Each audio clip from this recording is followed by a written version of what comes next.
sit down for us in a second. Whatever, yeah. I know, it's amazing, but here we go, folks. What a day. Although this is Liverpool Football Club's DNA, the players are out there celebrating. This is quite simply what it's all about. Liverpool Football Club, champions once again. Yeah, it's fantastic, mate. Absolute delight. Just to see this, I love this. I love that. I love seeing our fans do it. I've seen us do it in the European Cups last years, and you know, it's been a long time when we won it, it was COVID. But this is Liverpool Football Club, what you see now. That is absolutely brilliant. That's the way to celebrate. We haven't been able to do it. We can stand up now. Yeah, thank you. But unbelievable. So, by the way, just to reiterate, folks, there's no trophy lift. That goes to the last day of the season. Yeah. But we've sealed the title in style. No matter what anybody else says, Evertonians, Banks, as you said before. No, it's all about us. Who cares? We deserve this. Yeah. We deserve it.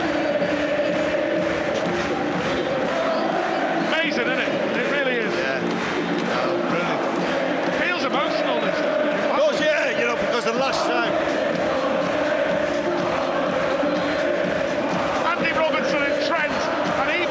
They're in the middle of the pitch at the moment, and they're jumping up and down to do a leaper. One kiss. Unbelievable. It's like the song when we won the cup finals.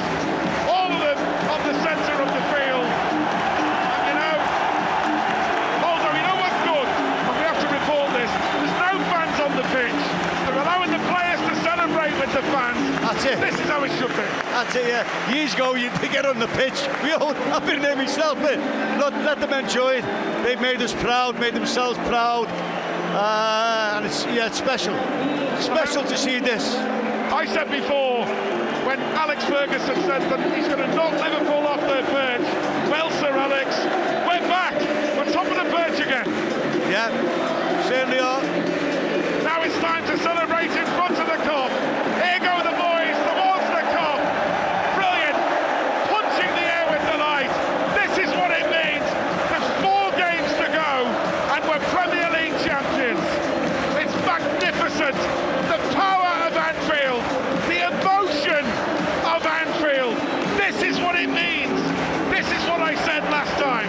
When we won it in 2019, it was special. There was no fans. Football is nothing without fans. Arne Slot is on the edge of the D at the Kop end. The staff are encouraging him to go towards the Kop. Listen to that roar.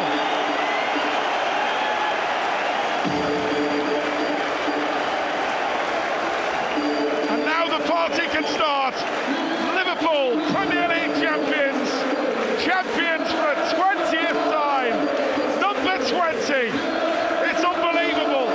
I'll tell you what, the fans are going to be inside this stadium for quite a while, isn't it? This is magical. It really is. Words can't quite describe this.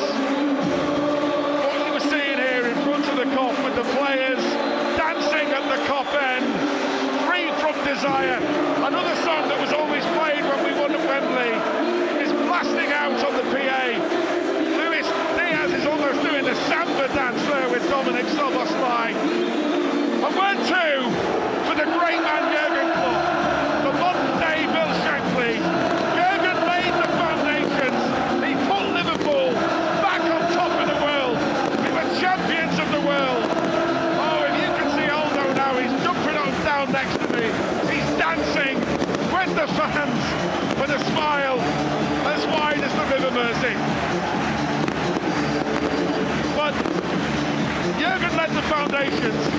But then, on Jurgen's final game of last season, he was on the pitch with Peter McDowell, and he got the fans to sing Arne Slot's name before our head coach was even announced as Jurgen's replacement. And he said, we'll be in safe hands with this guy. And Jurgen was right.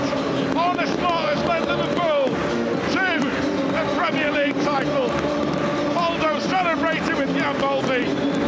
Aldo has been there as a fan in the Kop. He's been there scoring the goals that won Liverpool the league title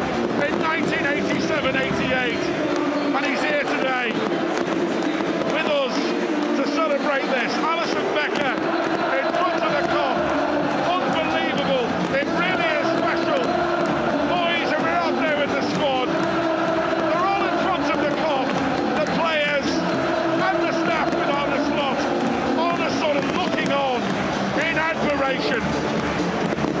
I'll tell you what, the atmosphere in this game here today was something really special. It really was absolutely magnificent, the atmosphere today. I got here really early than usual because I just felt wanted to soak it up and just see what it was like on that day. Now Harvey Elliott is booting balls into the cup as well in that one. It's amazing.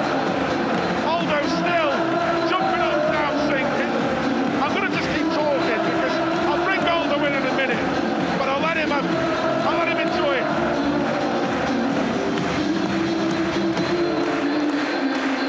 Sing along, folks.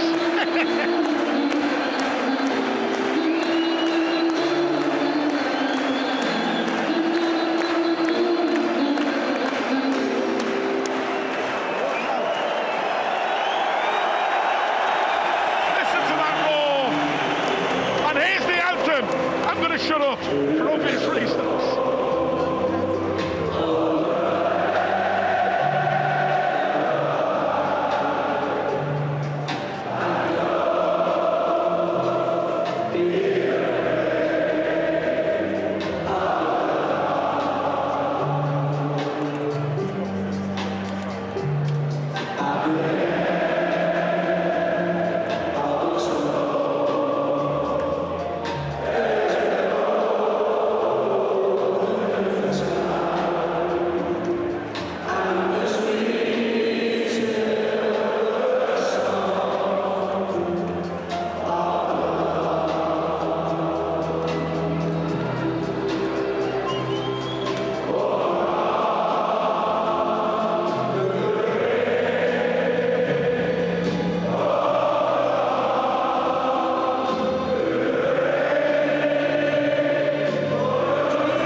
Just witnessed.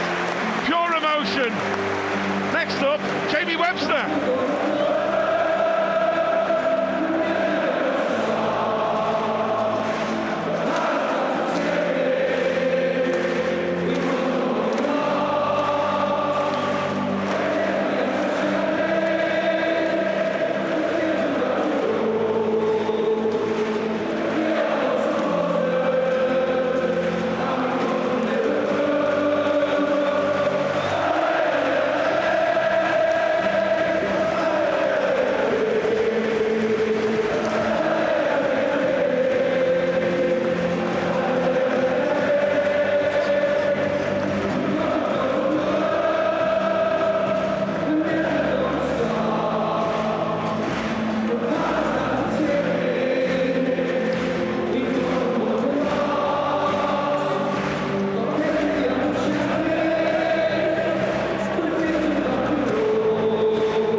everybody, isn't it? It really is. Yeah. I don't want this to stop. I love it. Oh, it's great, isn't it? Absolutely love it. It's what football's all about, these moments. You savour it, you take it all in. The fans, you see the fans, the way they're acting, the way they're singing, the people, the players, the management. Absolute brilliant. Enjoy every single moment of this and the rest of the season. Let's keep on celebrating till the end of the season. You know what is special as well? I remember being with you. I went to meet you when we used to be in the Kenny Dalglish gantry. And we went in the lift and there was a few elderly Liverpool fans in there and saying it was the Atletico Madrid game. And a few fans said, Aldo, please give me some reassuring words, which you did. So what will we do without our football at Anfield? This moment, this here, right now. I hope they are here today, then, guys, we met that day. Celebrating as loud as anyone. Look, brilliant. The statement years ago, it's nothing without the fans. And this is what it's all about. The end of the season, coming every game, you live and breathe the club. And you look at this. You don't get this anywhere. Anyway, Celtic Park may be the same as us, but this is amazing. It's a sea of red. The players are coming right by us very shortly. We will be back pitchside shortly with, besides Aldo, two of the biggest reds smiling down there in King of Kirby, Phil Thompson, and Jason McAteer. Will we be with Rob imminently for that one? I think we can go down to Rob very shortly indeed. But the big story of the day is, this is Liverpool Football Club. This is our cathedral. This is what we do. We win trophies. Premier League champions. Number 20. Champions again. Rob, it's all yours, amigo.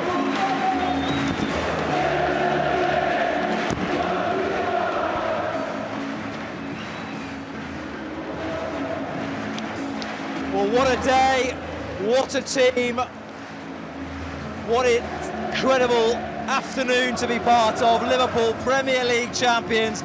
They have done it in emphatic style here at Anfield, thumping Tottenham Hotspur by 5-1. Title winners in the top flight for a 20th time. Phil Thompson and Jason McAteer are alongside me. The tears have flown already, Jason. Incredible. Listen, it was hard enough last time when we won the title in COVID, and obviously not feeling part of it because we couldn't be here when they won it, and that was difficult. I think it's harder now that you're actually with the fans and celebrating. It's just so emotional. Oh. Listen, Rob, we said last week at Leicester, come, be proud, come to celebrate with all your energy, what you can do. And nobody does it better than Liverpool. And we've proved that today. Other clubs, Man City have won their titles, anybody else has won theirs. This is how you do it properly.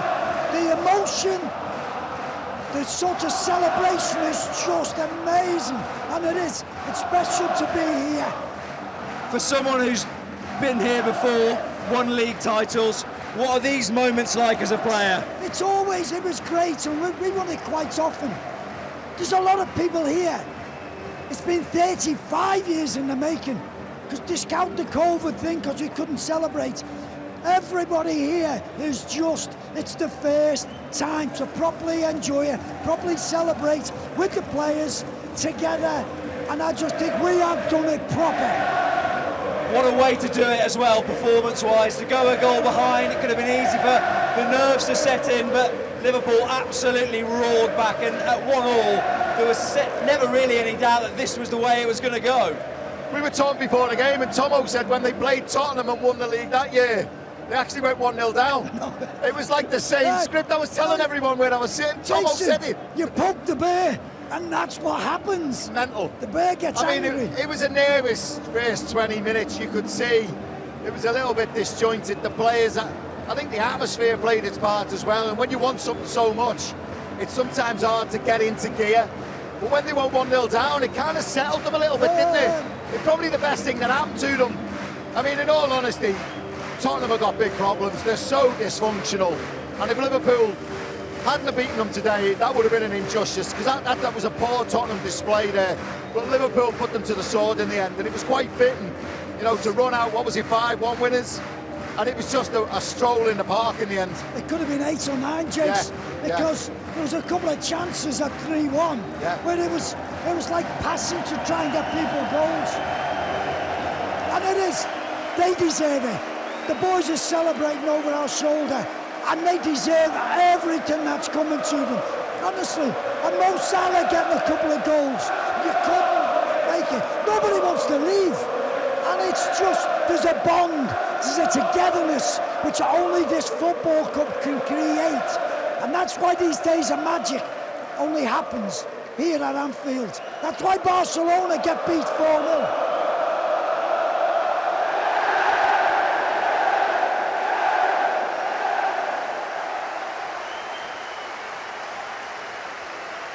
And they should celebrate it, because they've done us all proud in here today.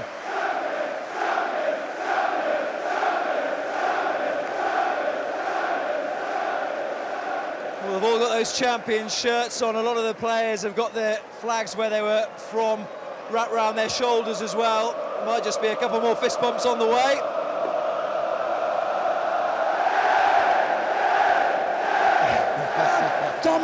Dominic's got his country, Tsimikas, the first Greek to win a Premier League medal, which is quite something, quite honourable back in his country. So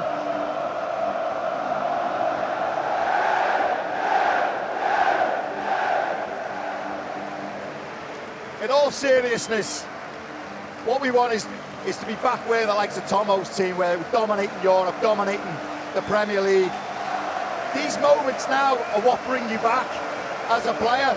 You know, I remember going to cup finals. It's an amazing experience. You want to do it again, don't you? I know we lost the cup final, but when you win, they need to celebrate it, because you're on. Football these days is you're always on to the next thing, aren't you? You're always on to the next game or the next trophy or the next. This now needs to be savoured. This is cemented now with these players, and this is the foundations that you build on. And 2020 was wonderful, but we've been up against Manchester City, and for whatever it is, they're a fantastic team. So for us to compete, we need to go again next year. We need to be planning now for next year and years to come, because we're Liverpool, we deserve it. We only had one player, Chiesa, this season. That's how well this lot have done. And Arne Slot has been just truly amazing. This must be incredible as well. The celebrations are one thing, but now to just have a moment to sit and take in what you've achieved. That's it. That's it. You just absorb it. And you've got to do it. Some of those players, they might have won things before, McAllister, what he's won. But this is special. This is different. You sense it, you feel it, you smell it. And this football club is just creates those memories for you, and you have to savour every moment, every given moment. They don't want to go off, and I don't blame them, because I'd like to think it'll happen again, but you've got to think it might not, and savour it. And that's why I said at the top of the show, had Crystal Palace beat Arsenal in the week, they would have done this in a hotel altogether, and it's not the same. Listen, the achievement obviously is of what they've done, but look at this now, having earned it today here at Jason, Anfield. Without James Tarkowski, his last-minute goal, that game it would have got finished on Wednesday. So James, Thanks very much. Thank you for that last. Thank you. In all honesty, We just heard a great chorus for Mo Salah, and it seemed fitting, didn't he, that he scored twice in this rout this afternoon. The outstanding player of the Premier League season, Mo Salah. Yeah, and as well as contract now, all the negotiations are finished. He's tied to the club for another 2 years. This is why. Massive numbers this season, performances, hit and miss sometimes. I don't think you can say he's been brilliant the whole season, but the majority of the time he's produced absolutely brilliant. Yeah, I get that, Tomo, I get that, but brilliant. It was absolutely brilliant that he contributes today. Absolutely brilliant. And to go back to what we were talking about right at the top, that there are 10 Liverpool captains to win a league title. There are now 11, the first non-British one to do so, Virgil van Dijk, who has been a colossus in every way. He is colossus. He's been a giant for this football club. He's been a leader. everything that you want from your captain. He is there, and he's just, his attitude to what he wants and what he demands, not just of himself, but of everybody else. It's just incredible. I think he puts himself in the equation now of being one of the greatest centre-halves at Liverpool. Half and Tom up.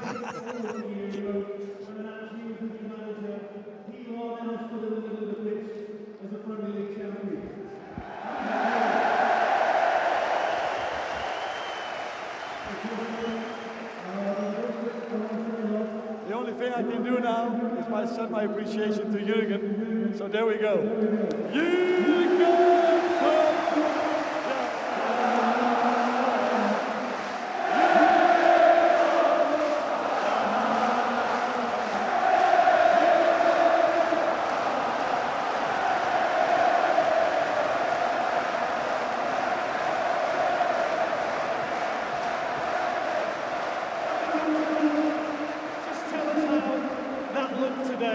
Virgil van Dijk was speaking about how important it was for everybody to be in red. It was an absolute spectacle, and it was just a cauldron of noise right throughout the entire game today.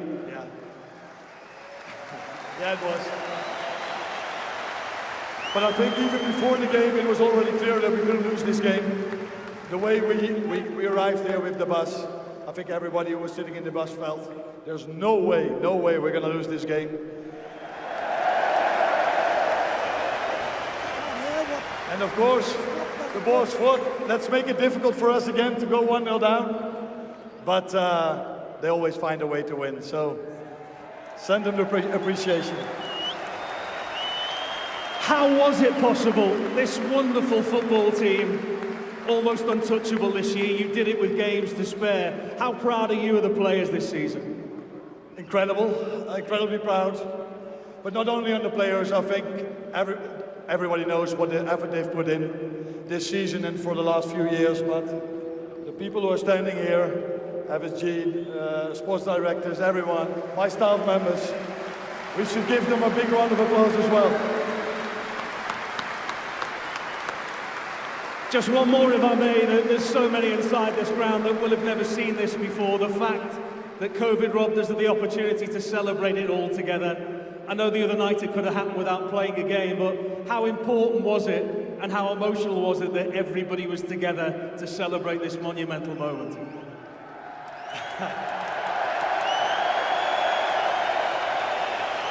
This is all what you want as a player, I think as a supporter, as a fan, and as a staff member as well. So let's forget that it's the second in 35 years, it's the second in 5 years. Ladies and gentlemen, Anfield, Allister!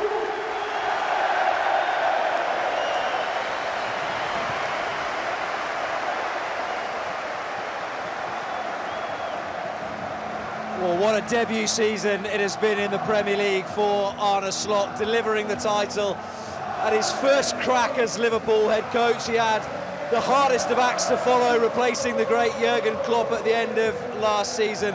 But he has done it, and he has done it in style as well. He maybe might have doubted just before he walked over and got himself started whether he could adapt to the Premier League as a head coach, Arne Slot, but we spoke about it at length pre-match. But there was a moment where he kept himself out of the celebrations and let his players take the adoration of the Kop, but now he is revelling in it, he is basking in what he has achieved and how he has guided them to glory. It's remarkable, it's absolutely remarkable. And you know, we spoke about how he manages games and his meticulous work off the pitch and behind the scenes. Like Tomo was saying, the foundations are here at Liverpool to go on and dominate. And he will know halfway through the season, identifying players he wants to bring in. He knows looking forward. He won't have sat on his morals now and just seen this season out and then just won the league. He knows moving forward what he needs to do. Everybody's going to strengthen in the summer. All the big teams are going to strengthen, and he knows he needs to stay ahead of the game. This is where the club need to take some of the sort of the accolades for choosing Arne Slot. Yeah. Because if you remember, Amarin was one of the front runners, and there was something about him, the way he wanted to play, his personality, and you see how difficult it's been. at Manchester United. So what Arne Slot has done at this football club should not be understated. It has been absolutely wonderful. But as we were saying, one of the reasons why it's been so impressive is to follow someone so good, and it was the same, I guess, from Shankly to Paisley, that you have to do it your way, but still build on what's been left for you. And what he did, don't forget, he eased himself in. Once Sergey was out the door, he didn't come straight in. I'm in his seat. He let that evolve before he actually come and stamped his ideas on the football club, because he had respect, as he's just done it for Jürgen before. That's why he's a humble man, and that's why he fits our criteria, our values. And I think that was so important to get that side of it right, even before the tactics set in.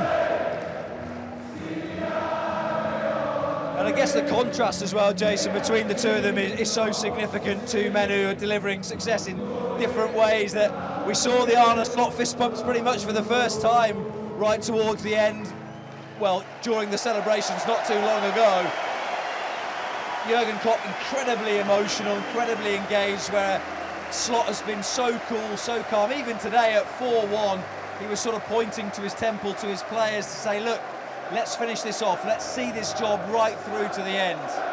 Leadership comes in all different shapes and sizes, you know, and it doesn't matter how you do it as long as you're successful. And they are two contrasting managers. We spoke about the introvert, extrovert of the personalities of Slot and Jurgen Klopp, and they are massively different. I think second half of the season, when the pressure ranked up a little bit, I think you've seen more emotion come out of Arne Slot. But he did really try and keep a lid on it, didn't he? And we, again, you know, we touched on, everyone was celebrating, and he detached himself from the celebrations. I don't know whether he was just taking it all in, but it was kind of like, it looked like he was just wanting to be on the edge of it, to be honest, and let the lads go and enjoy it and not be about him. That speaks volumes for the way his leadership qualities are. And listen, he's been massively successful doing it by winning the title. And he knows this is Liverpool, you've got to go again. You can't rest on your laurels. You have to push. There's got to be changes to be made. Not just incomings, but outgoings. It's a hard job, and you've got to make big decisions. And I think he's capable. Let's hear this ovation for Trent Alexander-Arnold.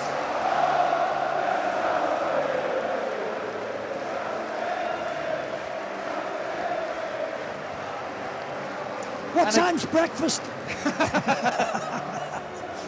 That's nice, that for Trent. Yeah. Really nice. I know it. We don't know. It's not been announced officially, but if it is, that's a nice touch. I mean, it's the now. It's the now. So he should be celebrated. Exactly. You know, no matter what goes on, it needs to be done for him, and to let him know that there's a lot of love for him. This debate that he shouldn't be involved, I'm not buying into it, Rob, at all.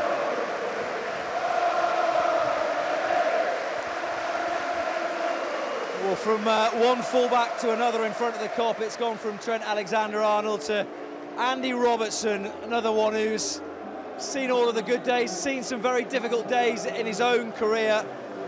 We'll always be reminded, Jason, of the times when he was outside the Scottish Premiership, and that famous tweet about not having too much money to his name and wondering whether it was all worth it carrying on, Andy Robertson. And now he's a double Premier League champion, he's the Scotland captain.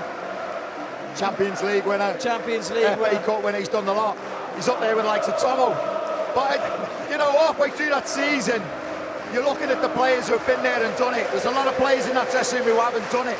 He's one of the ones who has. He knows how to talk to players, bring them back down, bring them back up. You know, a manager can only get across his voice at certain moments. Sometimes it's up to the players, the likes of Virgil, the likes of Andy Robertson. You know, invaluable inside the dressing room. I was going to say, how important do you think those that have won it before have been in the last 3 or 4 weeks? They will be more vocal. They will be trying to help them all over the line. What it takes, keep calm. Now we've got to open. Now we've got to keep together, make sure we're a tight unit. And Robbo's been there, Virgil's been there. So they're the ones that you lean on. Luis Diaz the man who started the comeback today with that goal that was initially flagged offside, but Dominic Szoboszlai was on, and Luis Diaz, who has been playing as a number 9 for large parts of this season. Again, it is a testament to the adaptation and the coaching of Arne Slot that he decided he might work down the middle, and work it has. Got a hat-trick, didn't he, I think, in one of his first games. Yeah, Champions League. Champions League, and everyone went, aye, got another centre forward here. So he's had to adapt his game, but he can do it. He's clever enough to do it. And he brings something different. He picks holes. He understands the press, when not to press. He's been a revelation this season. Diogo Jota, the next man to get his moment in the sun. And I guess for someone like him, Jason, you would know, because you had injuries at parts of your career, that there are times when you're in rehab, when you're in the gym on your own, where you're away from your mates and you wonder whether it's all worth it. It's moments like that for people like Diogo Jota, for Joe Gomez, who's sadly injured today, that all that rehab is worth it to become a Premier League champion. It's a lonely process, being injured, and there's always that element of doubt. You might not just get back. So it can be difficult depending on the injury. But they've all played their parts, Rob. They've all played their parts at different times, coming back from injury, slotting in. But Ryan Gravenberch, who they're singing about now, he's been the one surprise element this season, as much as Gakpo's done well. Luis Diaz changing different positions. The emergence of Ryan Gravenberch as a holding midfield player has been a masterstroke. And we'll get to it as well, Jason, with highlights of the season, moments of the season. But for you, it was the goals that Darwin Núñez supplied at the G-Tech to take Liverpool past Brentford. Yeah, you know, I spoke at the top of the show about really, really good teams finding a way of winning football matches, and at 0-0, Brentford, middle of January, when you've just got over that long Christmas period, you're having to grind out results. 0-0 away with Brentford. Would we have took it? Probably would have took a point. Then all of a sudden, Darwin Núñez has come on, bang, 2 goals in 2 minutes, and it just made me think this could be our year. But I also think everyone around us, likes of Arsenal, Chelsea, City, all of them would have looked and gone, I tell you what, they're grinding this out. This might be their year. Some goal from this fella today. Oh my goodness. Oh, strike. I think that was the big one. I do, when you think, yes, Luis Diaz is one that prompted it over the line, but what a strike on his weaker foot, and it flew past Vicario. Ibrahim Konate, the latest to make it in front of the Kop. And I guess, Tomo, you would comment on his improvement this season. And particularly in the first half of the campaign. Listen, he was almost as good as Virgil van Dijk. Well, that's it. You look at him, he's got so much pace. He does so well on recoveries, and that's what you do, because with Trent being like he goes inside, so he leaves that space open. It took him a little bit to get to understand that, but he's been a revelation. His performances, when you think he didn't start against Ipswich, it was Gerrard. And so for him to come back in, not be upset, and his performance have been top class. Great teams through history, I think, will always look upon the foundations defensively, and certainly the keeper and the 2 centre-halves, that triangle. If you've got consistency in that triangle there, certainly in that centre-half position where they play consistently, you've got a chance. Liverpool has been like Quansah, then it was Joe Gomez with Virgil van Dijk. They've all had little spells. But this season, the 2 of them have really struck up a solid partnership. Probably the best in Europe, to be honest, them 2. Joe Gomez, who will not have contributed as much as he would have wanted to, because once again, sadly, poor Joe has had his injuries this season, and such a shy guy. But again, I think Liverpool supporters recognise a squad man. What a squad man. What certain players who don't start every week but don't moan about it, but do their bit, and Joe is certainly one of them. Listen, I don't know Joe personally, but when you hear other players talking about him, he seems to be, and he's been here so long, he's the one guy who you go, they all respect him for what he does, what he's there. He doesn't complain, doesn't rock the boat, and I think he's done brilliant. And it's sad about his injuries, and you could see that coming against Plymouth, because I don't think he was quite right. Conor Bradley has been and gone as well. pretty much every single Liverpool player is getting their moment on their Serenaded. own. Serenaded, yeah. And Tom will be next.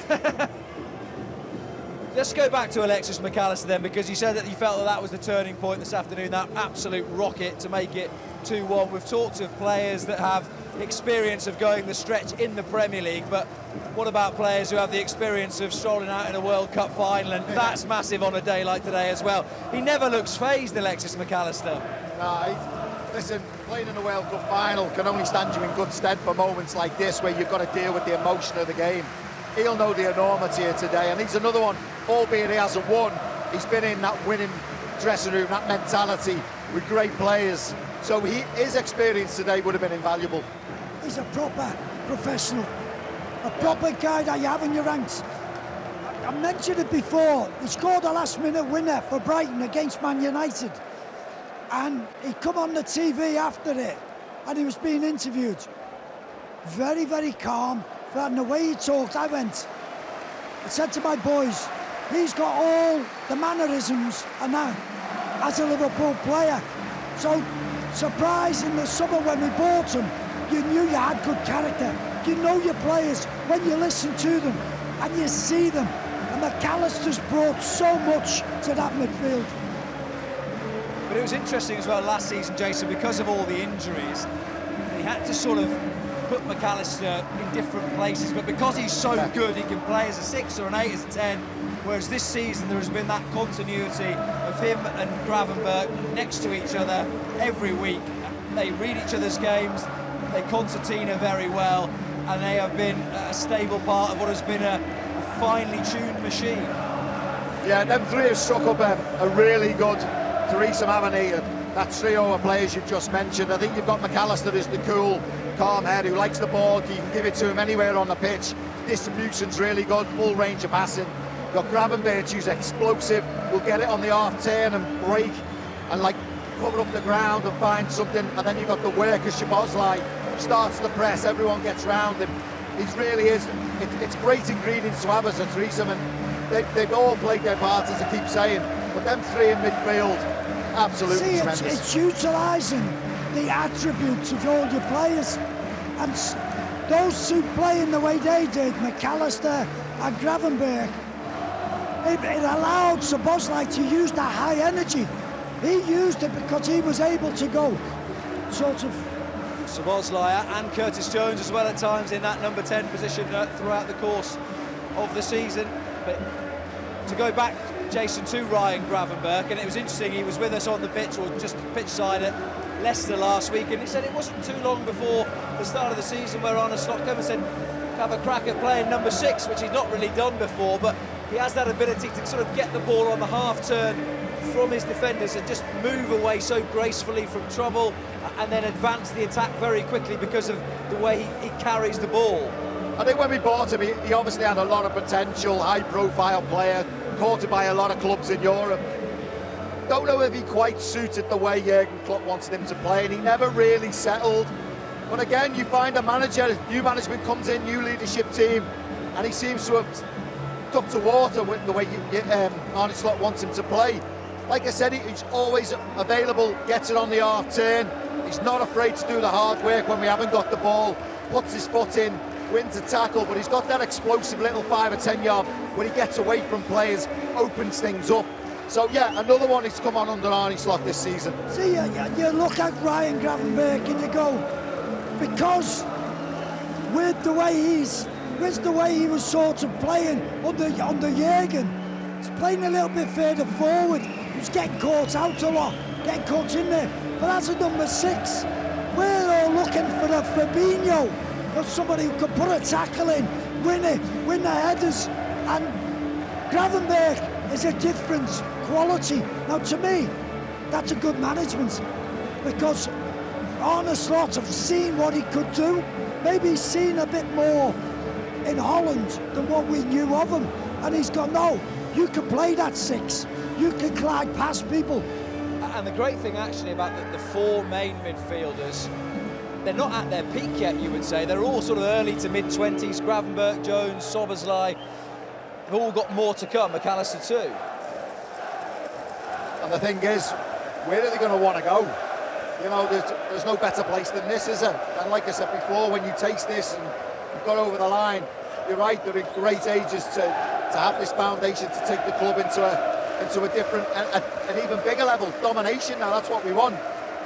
And the thing is, going forward, some of these players will know there'll be players coming in, which we have to strengthen. You have to do that. You have to evolve even more. And so maybe they're a bit nervous. So they should be. We've all been there. Jason blames me for him leaving. And Mark Lawrenson comes in, I'm going to fight you off. But you know it, you sense it, you're not happy with it. But the football club has to move on. And Arnold will be making good, big decisions. And hopefully good decisions. I think the thing is as well, and I think this is why Guardiola deserves the credit that he gets, is he's managed to keep the desire and the hunger in his Manchester City team to win it, 4 times on the spin. I mean, that's phenomenal. I mean, you could quite easily let complacency step in. So I think it's a real test now for the manager moving forward, how he handles the team and the squad. Just keep that hunger now. I mean, what was the driving mechanism for your squad to go on and win all the time? Do you know, when we were sort of playing, it was that we wanted to go again. Not like we enjoyed it and we sort of revelled in it. It was great. No, it was that. No, we were such a team and such characters. Do it again. We go again because that was great. But we want to do that again and prove to people how good we actually were. So there was this drive and things. When you've got people, the likes of Dalglish, Jimmy Case, Graham Souness, Terry McDermott, Alan Hanson's, proper players. We were a driving force continually.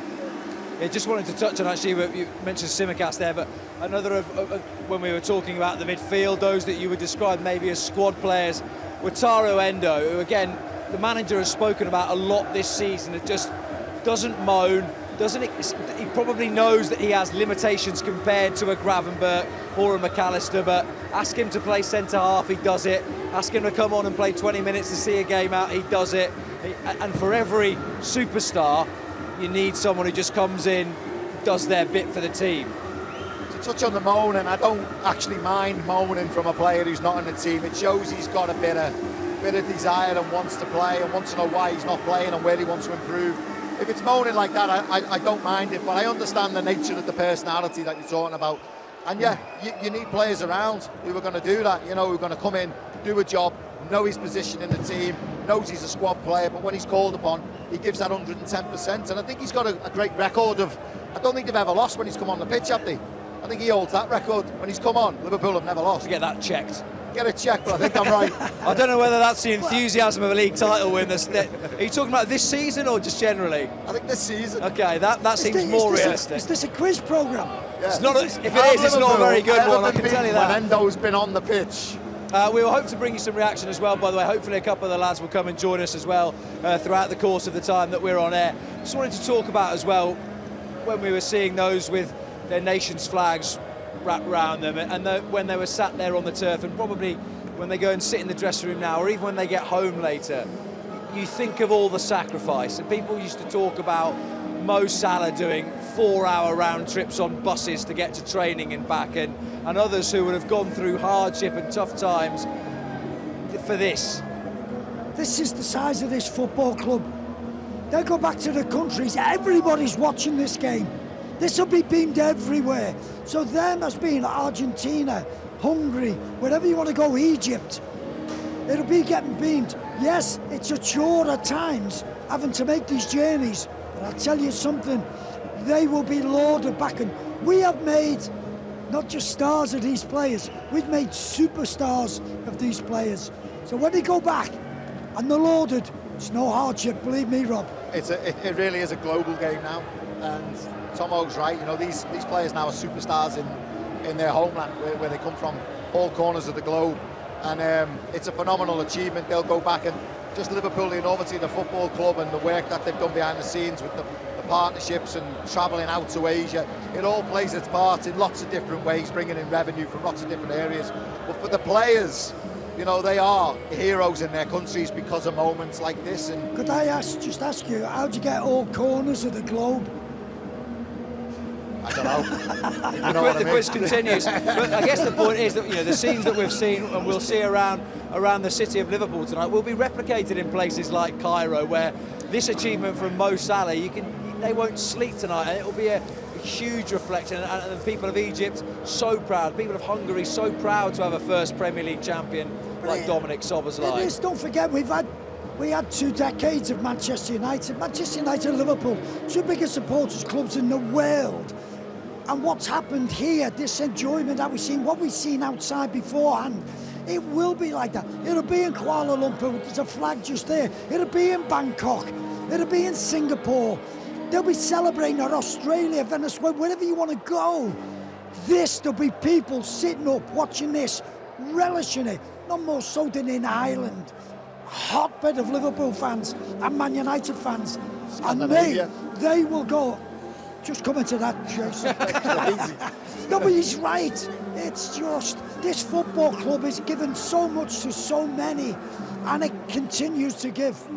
Yeah, just to go back to the game today, whilst we've got a little bit of time before we get some reaction, and you said it yourself a little bit earlier about Tottenham, and the way that they folded today was, well, how much of a concern will it be to those travelling fans that came watch that? Because today it naturally will get overlooked because this day is all about Liverpool. It's all about Liverpool being champions. But I guess with the local media back in London, they will also focus on what was a bit of a mess. It won't get overlooked. That's the point. I can only imagine what the board are thinking at Tottenham, and you spoke about the fans and the disappointment they'll have.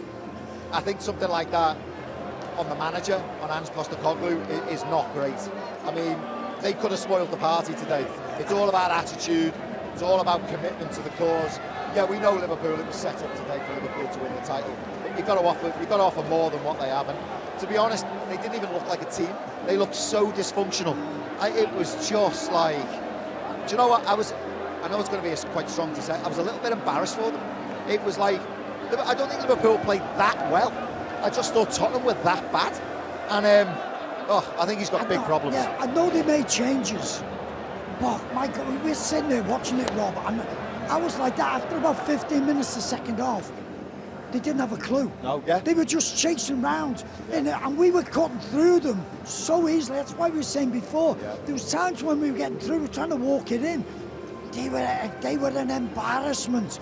And I was watching Postecoglou in the first half, and he was quite bullish early on. In the end, he was like that. Honestly, it was deplorable. And I looked at that, Spurs still filled every seat in their end. And they must have been, so they've had some bad performances. And I know it's against a good team, we've just won the league. But when I was talking about Spurs, and oh my goodness. You've got to show more than that, Tomo, haven't you? I know, because they've got a semi-final in midweek. No matter how many changes he made, that was still a good team when he started. They had a good bench, but that was shocking. But I guess that is when, if you are Daniel Levy or if you are Joe Lewis, that even if they are to get past Bodo Glimt and win the final, you can't not bring that into the equation when you're thinking about the future of your club, the future of who your head coach should be, is performances like that. I don't want to knock the achievements if they win a European trophy, because it's hard enough in its own right. But you know, they've got Bodo Glimt in the semi-final. They should end up in the final, and then it could be against Manchester United, who we know where they are. So they could end up winning the trophy quite easily, Tottenham. But it's got to be, I think you've got to look at it as consistency of where they are in the league. And I know they've had injuries, and I know they've been up against it. But I look at character when a team is up against it. You know, there's players, they've got a squad, you build a squad, you don't just have 11 players and lose 6 and play the rest kids. And then look at them and go, oh, the kids, they're inexperienced. He's had a squad to build a squad. Now, then players, okay, they might be as good as the first 11 that you pick, but they can show character, they can show commitment, they can throw a tackle in, they can run around, they can look organised. They just didn't look like a football team at all. It's a good point, Jace. I can't remember any of them getting angry, put a tackle in, taking a bad yellow card or something. Yeah. I know we don't want to see violence on a pitch, but we want players who are committed to the club. And they didn't lay a glove on us, and it was great for us, and we said how good it is. Postecoglou needs to be adaptable, and he's not. And you could still see it in his way that he holding a high line, want hands ball for whatever it means. playing out from stupid positions and getting caught, so he doesn't adapt at any point.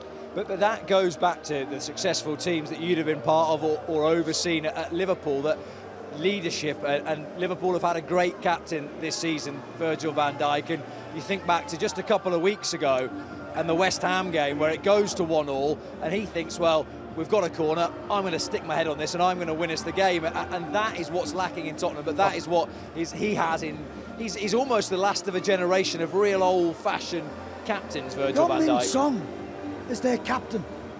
He's a winger. I'm not saying anything against wingers, but he's had a shocking season. And you'd make a big call at your football club to change that early in the season. That's what I'm saying. You've got to adapt. And you look and you go, I need to make this call. Because some of the players will be looking and going, is that our captain? He's not doing anything. He's not a leader either. He's a nice guy, what I see. And I'm thinking this is not helping things in the dressing room or on the pitch. I do see a bit of mismanagement at Spurs. I don't want to throw it all on Ange Postecoglou, but I think from the leadership team, obviously behind the scenes, the likes of Daniel Levy making big decisions. When we played them in the final of the Champions League, I think they overachieved to reach the final, but they did.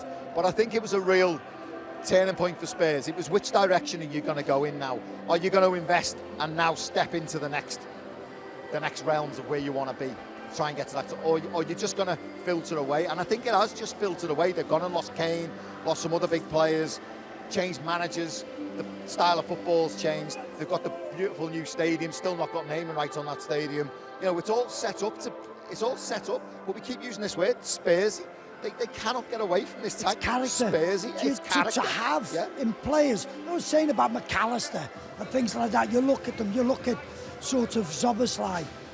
Now they look at players, they do the due diligence on the players. What I'm seeing, what we're looking for, as we did with our manager. And you see Spurs getting it wrong time and time again. I don't see any characters out there today. I didn't see anybody who wanted to be a leader. And you'll fall sooner rather than later. And I know we're talking about Spurs on LFC TV, but they were our opposition. I don't want to see us go like that. No. And I want to see good leadership, not just on the pitch, in the background, in the boardroom, in the recruitment team. Not just picking the right players, but picking the right characters. I felt sorry for Ange. I like him. I do. I said that before the game. Yeah, and I felt sorry for him. I think the players have let him down. Listen, he might have lost his... I don't know. We don't know. And like Tomo said, we shouldn't really be talking about Spurs. It's nothing to do with us. But, you know, we are, and that's it. It's, you know, we're a Liverpool channel, so... But I do feel for them. But just to go back to Liverpool then, and we've talked a bit about character and that game against West Ham, but there have been other times throughout the course of the season. Arne Slot has said it a few times, actually, quite pointedly over the last few weeks, the amount of times that they've won by the odd goal. And he said, I think it was probably a reference to Manchester City, that we can't go out and be 3 or 4-0 up at half-time every week. But actually, to guts it out time after time, shows more about what you've got in your locker psychologically. Do you know, in a nutshell, is Arsenal drawing 13 times? We've drawn 7. So that tells you somewhere there's a bit of character within our team to make sure those things that could have been ending in draws were wins. Getting over the line, making sure that we were there. We've had players throughout the season. That is why we are worthy winners of this Premier League. It's because of things like that. You don't play, Jason said earlier on, you don't play absolutely gold standard football every week. You have to have the right to ease your way through games and find a way to win. Just one of the other things I think was maybe significant in terms of an improvement from last season, I think going into today, last season, Liverpool only scored the first goal in a game 55% of times. This season it's up to 70% of times, and that felt like something which eventually caught up with them last season, that they kept having to go to the well to come back from 1-0 down, and in the first 2/3 of the season they kept on doing it, and eventually you felt like maybe that was part of the reason that they just ran out of steam a little bit, whereas this time, go 1-0 up, control the game, and maybe expend a little bit less energy. That's the manager, isn't it? That's his tactics, his philosophy and his personality. You know, I can't imagine one of his teams going down 1-0 55% of the time in a season. I just don't think he manages like that. I think he's quite pragmatic in his starts. I wouldn't say Liverpool are the greatest team at starting really, really well and blowing teams apart. They can up the pace and they can mix it if they need to in the first 20 minutes. But I just think it's about controlling, getting the shape right, seeing what's happening, and then they start imposing themselves and dominating possession, working through the lines, and then, you know, ultimately it's putting your opportunities away. And when you've got strikers like Nunes, Jota, Diaz down the middle, you've got Mo Salah chipping in with goals, Gakpo on that side. You know, you get into that final third and create opportunities, whether it's from the press or whether it's going through the lines, you're going to score goals. So they've just been more controlling and a little bit more pragmatic. Well, like we had slow starts right from the very first game against Ipswich. But you look at it and the way he plays and how he's changed it from that heavy metal type of football. This was very considered. The players at the back, they're trying to bring in Allister more and more to go. And sometimes the first sort of 8 or 9 games, 10 games, we were all going, oh, this can be a little bit. And you're going, my goodness, it was flat. Yeah. We had to get used to that style of play. But you know what it did? It made sure that we had people in defensive positions, that if we did turn over possession, we had people there. But as with Jurgens, we were already up there and there was loads of room in behind and we got punished. And it was quite interesting saying that. I thought, my goodness, yeah, that happened a lot last year, was losing that first goal. Just to go back to something you were talking about earlier then about making it a bit of a dynasty or building on that success now. Now, I'm sure some of the discussions will already have happened about next season, but how much thinking will Arne Slot do about next season over the next few weeks and how he might want to tweak it, or what sort of players he might want to bring in, or how his squad is going to look? I would think that they'll be looking at it, and they have done for a while. Yeah, so we keep looking at social media stuff, we keep looking at newspapers, TV, what goes on, and you think sometimes there's a little bit of truth in that, because agents are like that. You know, we've heard stories about Trent, you know, all season. It happens. Some of them, they get it right. Some of them are taking the punt. But we have to be there. We have to be looking at the right players to improve our side. You do not, and we've probably been an exception to the rule of what we did last summer. Only one player coming in and changing it. But did I not have a good look at it and go, he's left me a good team here. He's left a very good team. I don't need to sort of tinker with this. I'll have a look what I've got. No, I can do it this side, at least until January. I think as well, Tomo, I think it's been well documented, Michael Edwards leaving the football club, as you know, with Jurgen Klopp, they parted company, didn't they? And you know, I think having Michael Edwards back, I think the answer to your question is Michael Edwards and his football team will have started 3 or 4 months ago on who they identify as being candidates to come to the football club. And you know, they don't just pick one and throw all their eggs in one basket. You know, if they don't get him, then they move down to him. If they don't get him, and also it's a game of cat and mouse. Liverpool are Premier League champions. There's going to be a premium now. If you go knocking on the door of, I don't know, Isak's been in the news. You go knocking on the door for Isak, they're thinking, I want over 100 million for him. You know, so there's all different ways of manipulating the scenario, dealing with the scenario, and that would have started taking place 3 or 4 months ago. They don't tap up players. They can go through agents. Thanks for clarifying. No, absolutely. It's not like, but that seems to be what I'm not just talking about our football club, but these things you have to notice clauses now. We see more and more clauses in play. You find out with them, and what you want to do, what I think a lot of clubs, they don't want to be embarrassed, so they'll go and they'll tempt with players and their agents and say, are you interested, whatever. And if they go and look, there's another club interested here, you're going to end up with egg on your face. It's time to back away. So more and more, Richard Hughes has done a tremendous job.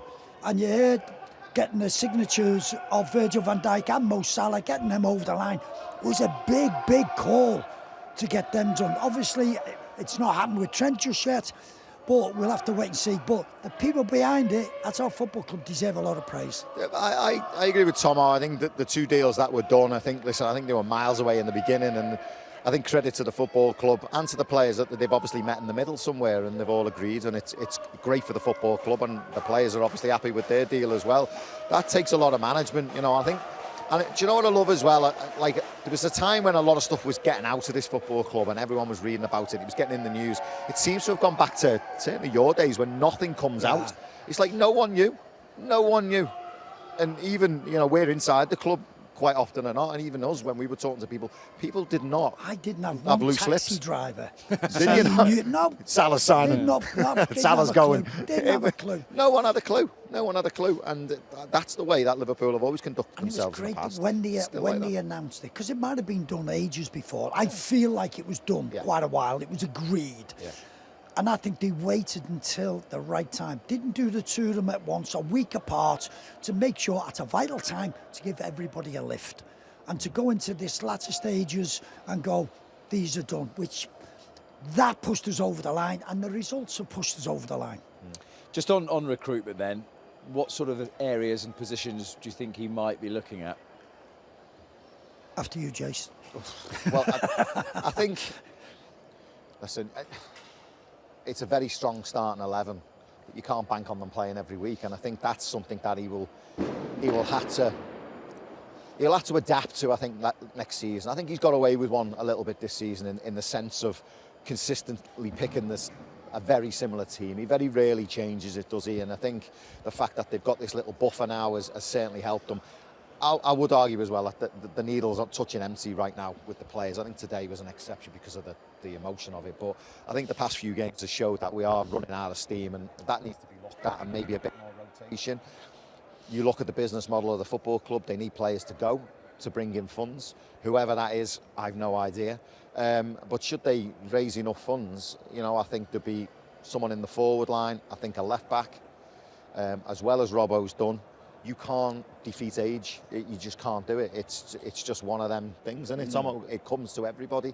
And I think Robbo next season might play a few less games than what he's played maybe this season. So I'd go for a left back. Do you know the area that worries me if Trent goes? Right back. I love Conor Bradley, but I just don't know whether he can stay fit, Tomo. It's just a thing that's over me. I'm like, again, he's injured again today, is he? I don't know. I hope he has a full fit season. I'd put my trust in Conor. I think he's. Oh, I would, yeah. He's good defender. I think he's a little bit like Trent. He's good at going forward. Yeah. So I would think he's better defending than Trent. And obviously he's not got that range that Trent. Nobody's got that. But I think going forward, I think he's all right. But if you're going to stick with him, Tomo, you're going to have to get cover, though, aren't you? You're going to have to get cover for him. Yeah. I don't know whether there's anybody coming through with the kids. Yes. And you might, but it looks, and you're quite right, we keep on going all the time to the well with the same group of players all the time. And you're starting to see a bench which is sticking out of Kwanzaa, Jones, Elliott, Chiesa. All these players seem to be continually on the bench. So it makes you think, does the manager not trust them as much, certainly as the ones who played? So that has to be addressed, because you have to have total trust in all your players. And do you know the other thing about the lads, and Thomas just rolled off a few names there, all these lads are internationals. You know, there comes to a point where you want to be playing in World Cups as well, and European Championships and Copa Americas, and if you're sitting on the bench, your national manager's looking, thinking, well, you'd be in my squad, but I'm going to choose someone else who's match fit. And that all comes into play. So some of these players might want to leave themselves just to get game time. Because like Tomo said, not a lot of them are featuring all the time. He's very consistent with his first 11. He's very consistent with his first 11. What he has done, he often do a sort of 60-30, 70-20. And do you think that might be what he's learnt, that when we talk about a little bit more rotation, that you might just have to give someone a complete day off every once in a while, and that will keep you fresher for 10% longer of the season? Yeah, it is. But you've seen a lot of the players, and what he has been good at, he's got a tune out of his substitutes. Can that happen again next season? Will they be happy to play? While we've been going top of the Champions League group, top of the Premier League, everybody wants to be a part. And as you've seen there today, everybody was embraced, the whole squad. But will those players do that again next year? Will they be happy to sort of sit there? So they'll be knocking on us door. I might get more game time. They might just want to leave rather than them having to be shown the door because they want more game time. That's felt like one of the significant things when we look at where the title was decided and why Liverpool have won it ahead of Arsenal or Manchester City is the variation and the rotation of the forwards, that Mo Salah plays every game, but Jota's had his moment, Nunez has had his moment, Gakpo and Diaz, whereas there was a big, long inquest as to why Arsenal didn't sign a striker in January, particularly while Saka was injured. Haaland's had an injury, and even when Haaland was fit, there was a time when it felt like it was pretty much all on him, whereas Liverpool have had 5 or 6 who would come to the party. I think as well they've had different types of strikers, haven't they? You know, you've got Jota who goes forward and wants the ball here, he'll drop into a space and entice the centre half to come with him, open the gap up behind. You've got Nunez who hangs on the shoulder and wants to run in behind. Salah cutting in, Gakpo cutting in. So you've got lots of variation, plus you've got Diaz who's very versatile, can play across the front three, can't he? So you've had a lot of variation, and he's used it, to be honest. He has used it to effect. You know, he's picked horses for courses, hasn't he? And again today, I can understand Nunez's disappointment and Jota's. When that team sheet goes up and Diaz is playing down the middle, they must have been thinking, on a day like today, you know, he's not even a centre forward really. He's a left-sided player. But it's funny, why am I not playing? And Tomo's right. You know, you want to be playing, don't you? Oh yeah. But you listen to all in the media, the TV, radio, and everybody at Liverpool have got 5 strikers, and they can, and yet we're watching them and we're going, well, Diogo's not been doing it because he's not yet come back to form from his injury. You know, Darwin's he's not being sort of selected, and we're all going, you know, well, we need another striker, and yet everybody else in the media are all going, Liverpool got 5, everybody shares all the goals, and so you've got to look to improve on that. And you need players fit. You said that we've been fortunate with the medical department, how we've got through with our injuries, because we've had them all crossing over. Nobody has been sort of, we were talking about the 2 centre-backs when we had the 2 young lads. That was a difficult time. But we don't seem to have had that. We've had maybe Gakpo's out, and then we had the other 4 fit. So the medical department have done really well. I was going to say, it's actually not fortunate, is it? It's good work that's keep them on the pitch. Every once in a while there are things which are unlucky, but you have to give them credit, and I'm sure Arne Slot will pay a lot of credit and tribute to his backroom staff for the job they've done. Hold your thoughts, because in terms of what Arne Slot might say, I think we're just about to find out, because the Liverpool head coach is making his way over towards, I think he's going to pop himself in between me and you, Jason, and have a little bit of a chat to us. Mr. Slots, how are you? Congratulations. Well done. Been absolutely terrific. Very good. All the better for seeing you. You've won a few more than I did. Oh, yeah. Congratulations. Well Arne, congratulations. Fantastic achievement. Come and stand here, if that's okay. You've played it so cool all the way through the season, but the big smile and the fist pumps came out towards the end. Put this achievement into words, can you? I don't think that's possible to put it into words, especially not so close after the game. But of course it feels amazing to win it. To win it in front of your fans with a game that we won 5-1, so you were quite, maybe 20 minutes, half an hour before the end, it felt quite comfortable. Amazing day for me, for the players and for the fans, I think. Surely when you first put your foot down on the tarmac at Liverpool Airport last year, you couldn't have imagined it would go this well. You'd be Premier League champions with 4 to go. No, but that's not the first thing you think about if you step, if you go working here. The first thing you think about is trying to get your ideas across as soon as you can. But we managed to do this quite well because we kept so many things the same, and the results were good in pre-season, the results were good in the beginning of the season. And that always helps, of course, if you are a new manager coming in. Spoken to the guys a little bit over the course of today about the moments in the season where they felt something special was possible. Are there any particular games for you where you thought, do you know what, we're onto something here? I think many, but I think especially the games against your competitors. Playing 2-2 at Arsenal in a difficult first half, but a good second half. Beating City at home and later onwards away from home.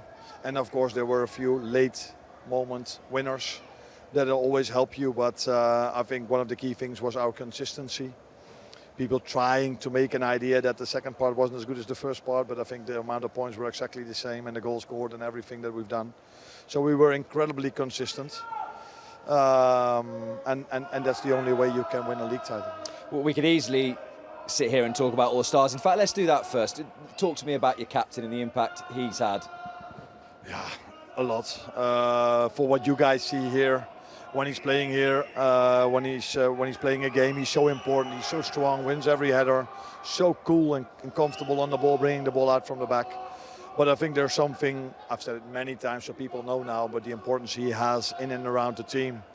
As the leader he is in and around the training grounds, that is probably just as important as the quality he brings as a football player. Final couple, because I want to go and let you celebrate, and I know you've got lots to do as well. The squad players as well, people like Wataru Endo, Jarell Kwanzaa, Connor Bradley, whatever you've asked of them, they've come in and they've done it to an incredibly high standard. Yeah, that's a big compliment to them, because it's not that difficult for a starter to be constantly involved, but it's so difficult for the squad players to stay involved every time when you're on the bench and the manager only needs you for a few minutes, or he doesn't need you to train the day after in the best possible way. And in the end, they helped us so much by winning this league tie. That's a big compliment for them, but also for the staff, because we were very, very, very fit throughout the whole season. That's a compliment to the players, but definitely also to the staff members that I'm working with. Just lastly then, the city centre I think could be quite lively tonight. How do you plan on celebrating yourself? To be honest, I have no clue yet. People around me know that before the job is done, don't talk to me about anything that can happen afterwards. Let's first win it. And that's what we've done. So when I go in, first media probably, and then let's see what we're going to do. Did it exceed what you thought, the celebrations after the game? Because you looked as though you couldn't believe what it was. It was like we haven't witnessed. There's a lot of people in here who've not witnessed it, because it was 5 years ago. We didn't get the chance. And today you felt that. How did you really grasp it? Yeah, we did. I think a part of my meeting was about that as well. That some people never experienced, never went to the game knowing that Liverpool could win the league. And then in every second we had to be aware of that, and that wasn't even necessary for me telling them, because when we arrived with the bus, I think everybody could feel it from that moment onwards throughout the whole game, that the fans would have never accepted us not to win the game or get the point. And it was an amazing game, I think. After going 1-0 down, the way we reacted, goals we've scored, we could have even scored more, I think. Oh, absolutely. So I think it's the perfect way to win the league if it's possible like this. You thoroughly deserve it. Congratulations. Thank you so much for giving us so much of your time. You might have noticed you're quite popular up there, so give them a wave before you go. Arne, thank you very much indeed. What a night. Thank you. What a season he has had. Arne Slot, the first Dutchman to deliver the Premier League title. Done so with 4 games to spare as well. We'll get a little bit more from Jason and Phil in just a moment, but let's get the thoughts of the Liverpool goalkeeper, Allister. He's been speaking to Peter McDowell. Oh, well, Ali, you're a Premier League champion again. Can you explain your feelings? Oh, my God. I think it's difficult to put it in words, but it means a lot. It's a mix of feelings. I was really emotional, to be honest with you. So many things go through your mind. There's so much sacrifice that we do. So many challenges that we have to face. Changing manager, injuries. Myself, I had a big injury in this season. The conclusion as well. But like winning today, the way we did in front of the supporters, like with the game, amazing game that we played. This is fantastic. Was we could lift the trophy today to make it fully satisfaction, but it's amazing, special. You watched that game together the other night where you could have won it, but this felt right. It felt right that you could play a game and win it here. I was glad that didn't happen at that night, to be honest, because in football you never can choose how things will happen, but sometimes you can have desires, and that was our desire to win in front of our fans. Winning a game, playing a great game, the way we did, enjoying the whole match, fighting hard, even conceding the first goal. So that was the way that we wish for to happen. And it tells the story of part of the season, and that you've come back from challenges, going a goal behind, and you come back and completely steamroll at Tottenham then. Yeah, I think this game is you could put in a frame, like, to show how the season was for us. And playing so good. Tottenham, if you look at the table, they are not doing well at the table, but they are a team. They are a strong team who can give you a lot of trouble. But the way we played was amazing. Scoring the opportunities that we created, and unfortunately we didn't keep the clean sheet, but we did more than enough to win the game. The scenes at the end were just joyful. You were getting the ball boys over to get a picture. You know, goalkeepers have done that here before in years gone by, but you'll get the chance to lift the trophy against Crystal Palace. You'll get the chance to go around the city again and thank the fans. It's going to be an incredible couple of weeks. Yeah, it will. The people they are what makes this club special. For the way the relationship is, like, from both ends, like, they support us here on the pitch, everywhere we go, and the club supports them in their lives. The connection is amazing. So it's different. It's different when we can win with this shirt, and I think not many can understand, like, how big it is the impact that we have in the life of people here. I think we don't get to see, but when you have the opportunity to get in touch with people, it's amazing. Like, recently we have the talking with a lady about the Hillsborough disaster, and, like, the way the club supported its own people, like, it's amazing. And winning a trophy for them, I'm pretty sure that all of them are proud of us for what we did this season on the pitch. And now it's time to celebrate. Now we celebrate. Yeah, that brings back memories, but you must be looking forward to that tonight, getting the chance to spend it with your family and these players that have fought for each other all through this year. Yeah. Looking forward to see my family, to be honest. But we celebrated a lot at the changing room, and we will celebrate, I think, every day now, but still have games to play. And it's a mix. You have to celebrate but be focused as well. But not today. We have a long time now to prepare the next match, and today is a time for celebrate, and we celebrate now. Congratulations, big man. Well done. Cheers, thank you. Thanks, Ali.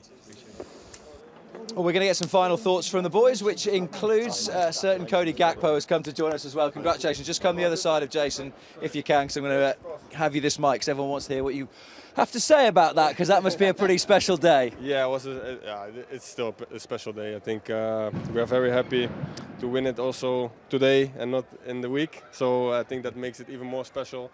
I think the last time the club won the title was COVID, so now everybody's outside, hopefully, and yeah, it's just an amazing feeling. If you'd like to go and see them, I'm sure they'll be very pleased to see you. Who knows? Take me back then to Wednesday night and what you were saying then about the Arsenal game. Were you sort of sat there as a group thinking, actually, I hope they don't lose tonight, because we want to do it like this today in front of all the fans? I think it's double, you know. In one thought, you just want to win the league. Doesn't matter how, but at the other hand, if you can win it like this, yeah, I think everybody wants it like this, and not when you are together without fans. So at the end, the result from them was amazing for us. So we needed only 1 point, but yeah, today we won with a good game. I think we played also a good game, by the way, and yeah, amazing. Was there even a slight moment of panic when Spurs went 1-0 up?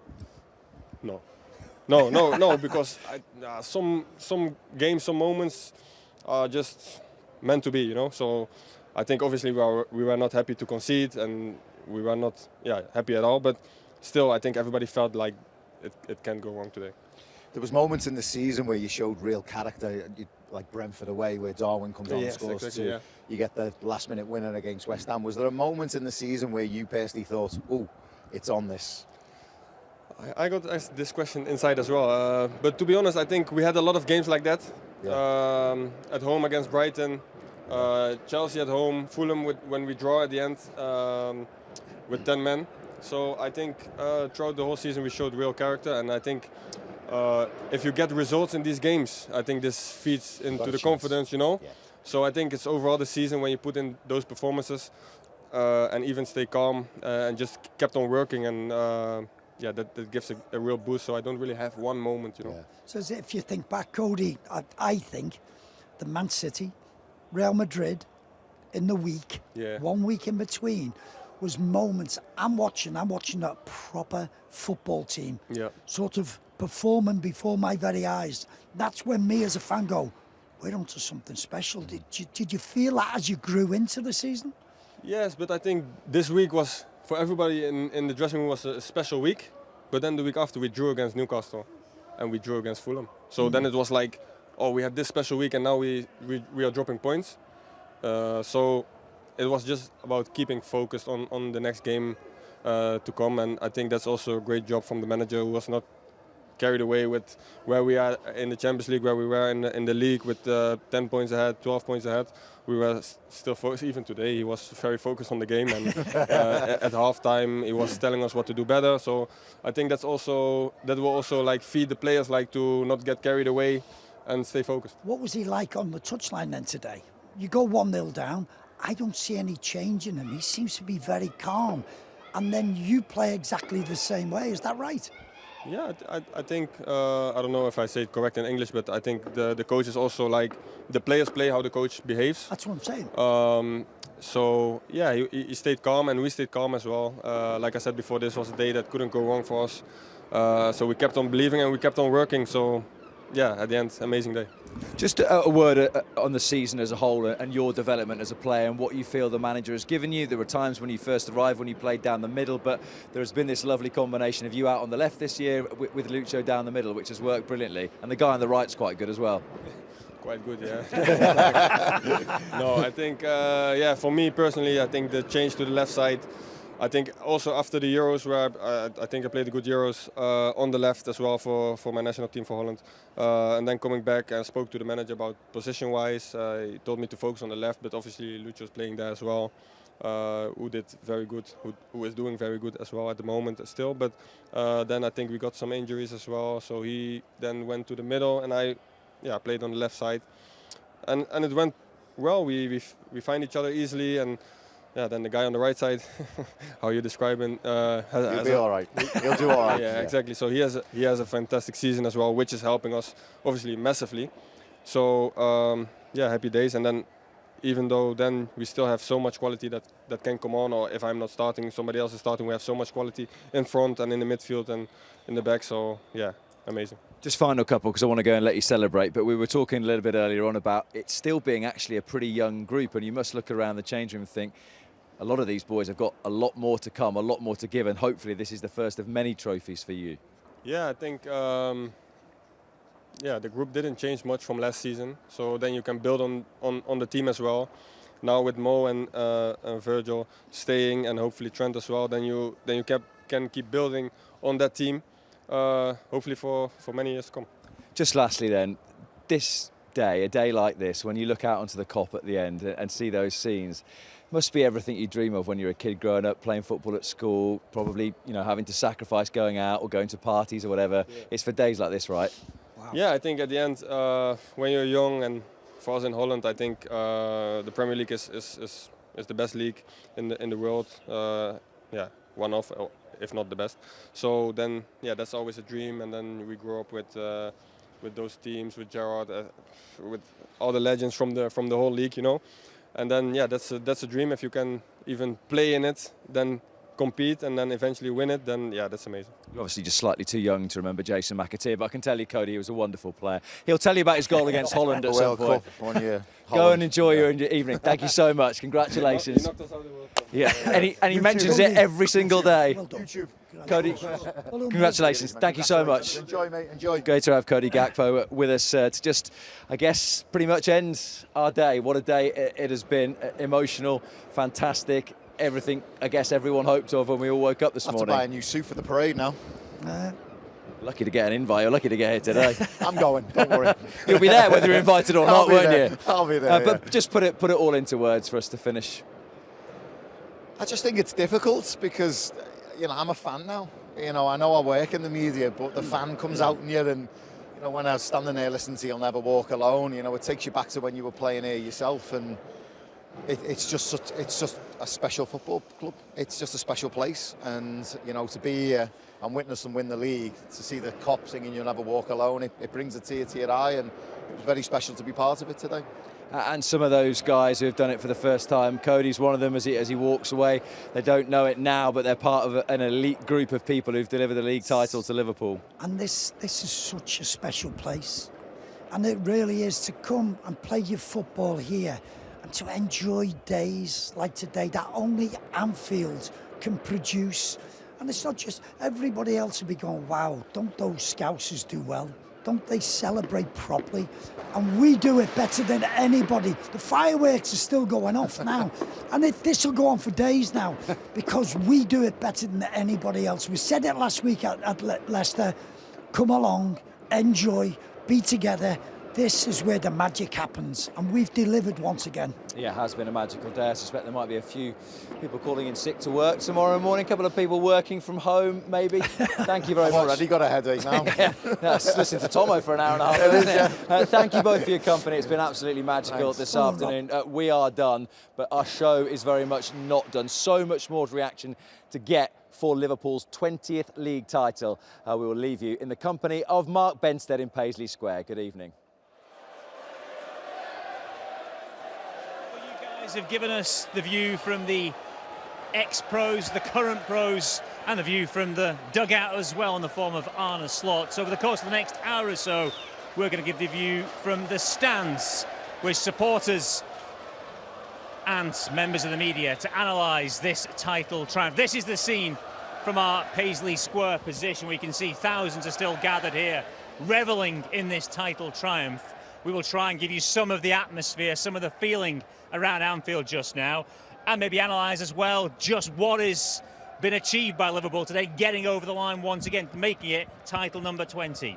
I've got a whole plethora of guests to speak to us over the course of the next hour. We'll try and get through as many as we can, get as many different opinions as possible. I've got Abigail, I've got Dan, I've got Dom with me for the first part of this show. I'm going to start with Abigail first and foremost. Just give us your initial feelings when that final whistle went and the job was done. Relief. Massive relief and excitement as well, but relief, because I have had that thing in my mind for so long of, are we actually going to do it? Are we actually going to do it this time? You know, we've had times against City where we've been 1 point behind, and I always had this thing in my head of, it's not done till it's done. And now it's finally over. It was just complete relief, and seeing all the players on the pitch just celebrating, and even Slot started doing the fist bumps and gives Jürgen a shout out and everything. It just feels surreal.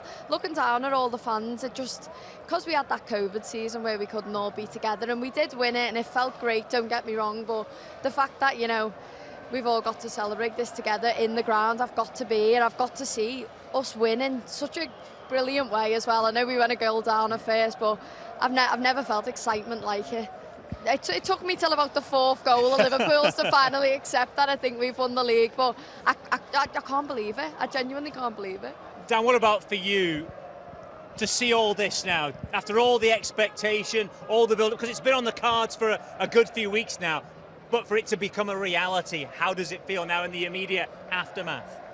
It's extremely special, you know. This feels like the biggest night in this stadium since Barcelona. But you know, even before that, Barcelona, we were sort of fighting against all the odds. From 9 o'clock this morning around this city, it's just been fizzing. The whole place has been on fire. It's felt like around the stadium, it's just felt like it's massively atmospheric, and you know, everyone will have their own reasons as to why this means so much to them. I mean, for me, you know, I've been coming to this stadium since I was 10 years of age. I sold scarves and badges at the garage outside the Cop when I was 13, and I've wanted a day like this, you know, and we all have. We've all, you know, got different stories. We're all different ages. But to go from 90 to win the league then, all the way through to 2020 when we couldn't celebrate it the way we wanted, and we couldn't have the moment together, to get it in the way we did it today, you know, it was the perfect scenario for us, and to have it happen the way it did, you know, it could have happened Wednesday night and it didn't. For it to happen the manner in which it did, and the let off at full time, You know, it was really special. I think it'll stay with everyone forever. Dom, as a reporter, as a journalist, you've covered many title attempts by Liverpool. You've been part of a few near misses. You've obviously covered the recent success back in recent memory as well. But standing pitch side today, you just sort of made the point to me that this was the perfect way to do it, the perfect way that the day could have panned out. Yeah, I mean, I've been coming to this stadium a long time in various different roles. I've never seen anything like that at the final whistle. I was trying to think, could you compare it with it? It was the absolute an explosion of joy, the flares, the colour, the noise, the emotion that was going around the stadium. I've never seen anything like it. It was just happiness, pure, unadulterated happiness. There's been a lot made of the merits of the title triumph. People debate the qualities of the Premier League, and the media sort of storyline around it hasn't been a great season, hasn't been a great title race.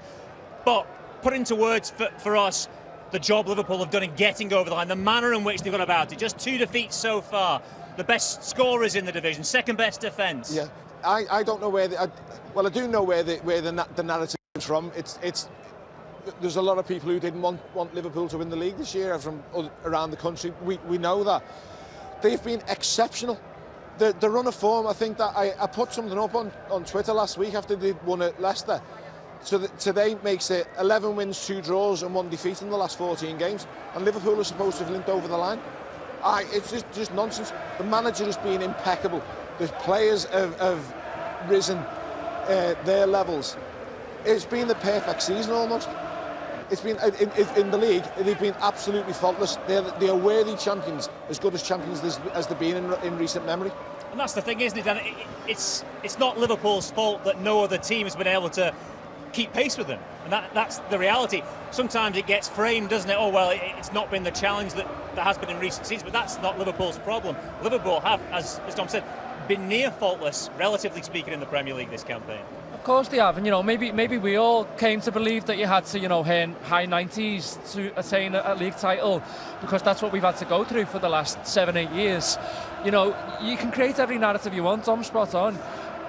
17-18, Man City get 100 points, but I think no team beyond the top 5 breaks 50. You know, it's you can look at any narrative you want. You know, it's there for Liverpool to go and do the job that they had to do. And for me, you know, the consistency they've shown, the manner in which certain players have come to the fore throughout the season, you know, they've really sort of got the team through certain spells. It's a league title and it's won over 38 games. So Liverpool, for me, you know, they have to answer to no one for this league. Yeah, they are 15 points clear after victory today. There've only been 3 wins of 12 points or more in Premier League history. There are still 4 games to go. They can get mid-90s effectively again this season.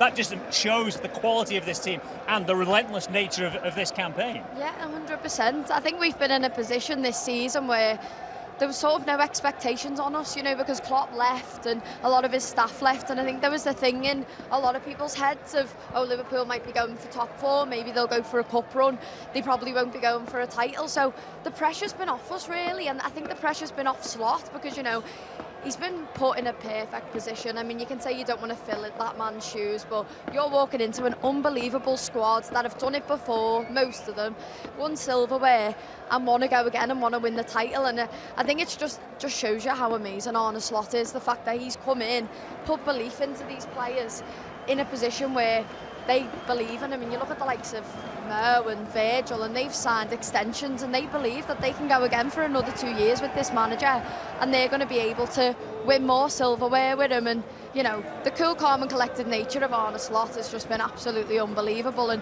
I fell in love with him already. I didn't think I could fall in love with a manager so quick. The third Liverpool manager to win the league title in his first season at the football club. Dom, if you were putting a column together for tomorrow and writing about this season, writing about the job the manager's done and this team, where do you think you would start? What do you think would be the overriding point you would make in it?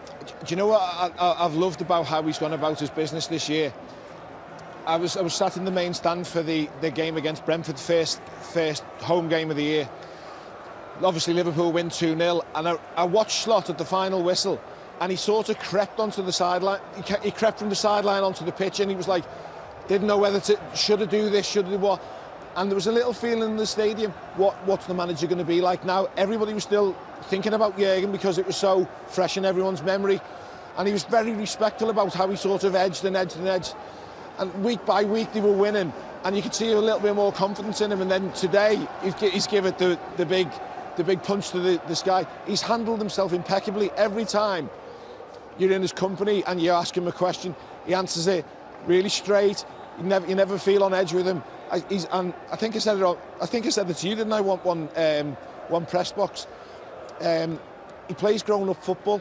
He's removed like sort of the jeopardy from games. Liverpool have just been very methodical early on, and that's where they got away from the field.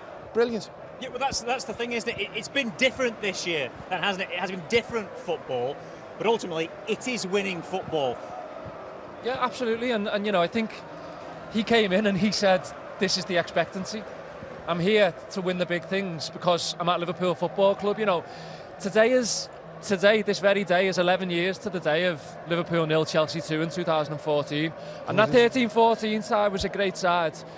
But, you know, in loads of ways they were chances, and loads of us never went into that season believing that they were going to challenge for the title. This manager's come in and said, we have to because we're at Liverpool.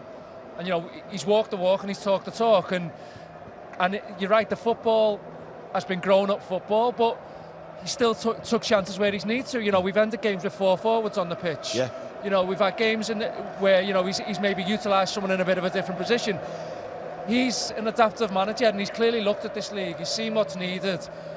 He's done it his way, and he clearly's got the buy-in as well, because the players have gone with him and they've delivered the results. Sorry to jump in on this, but I was in Rotterdam last week, and I met his mentor, a guy called Jan Avers. He had him at FC Zwolle when Arne was a young player.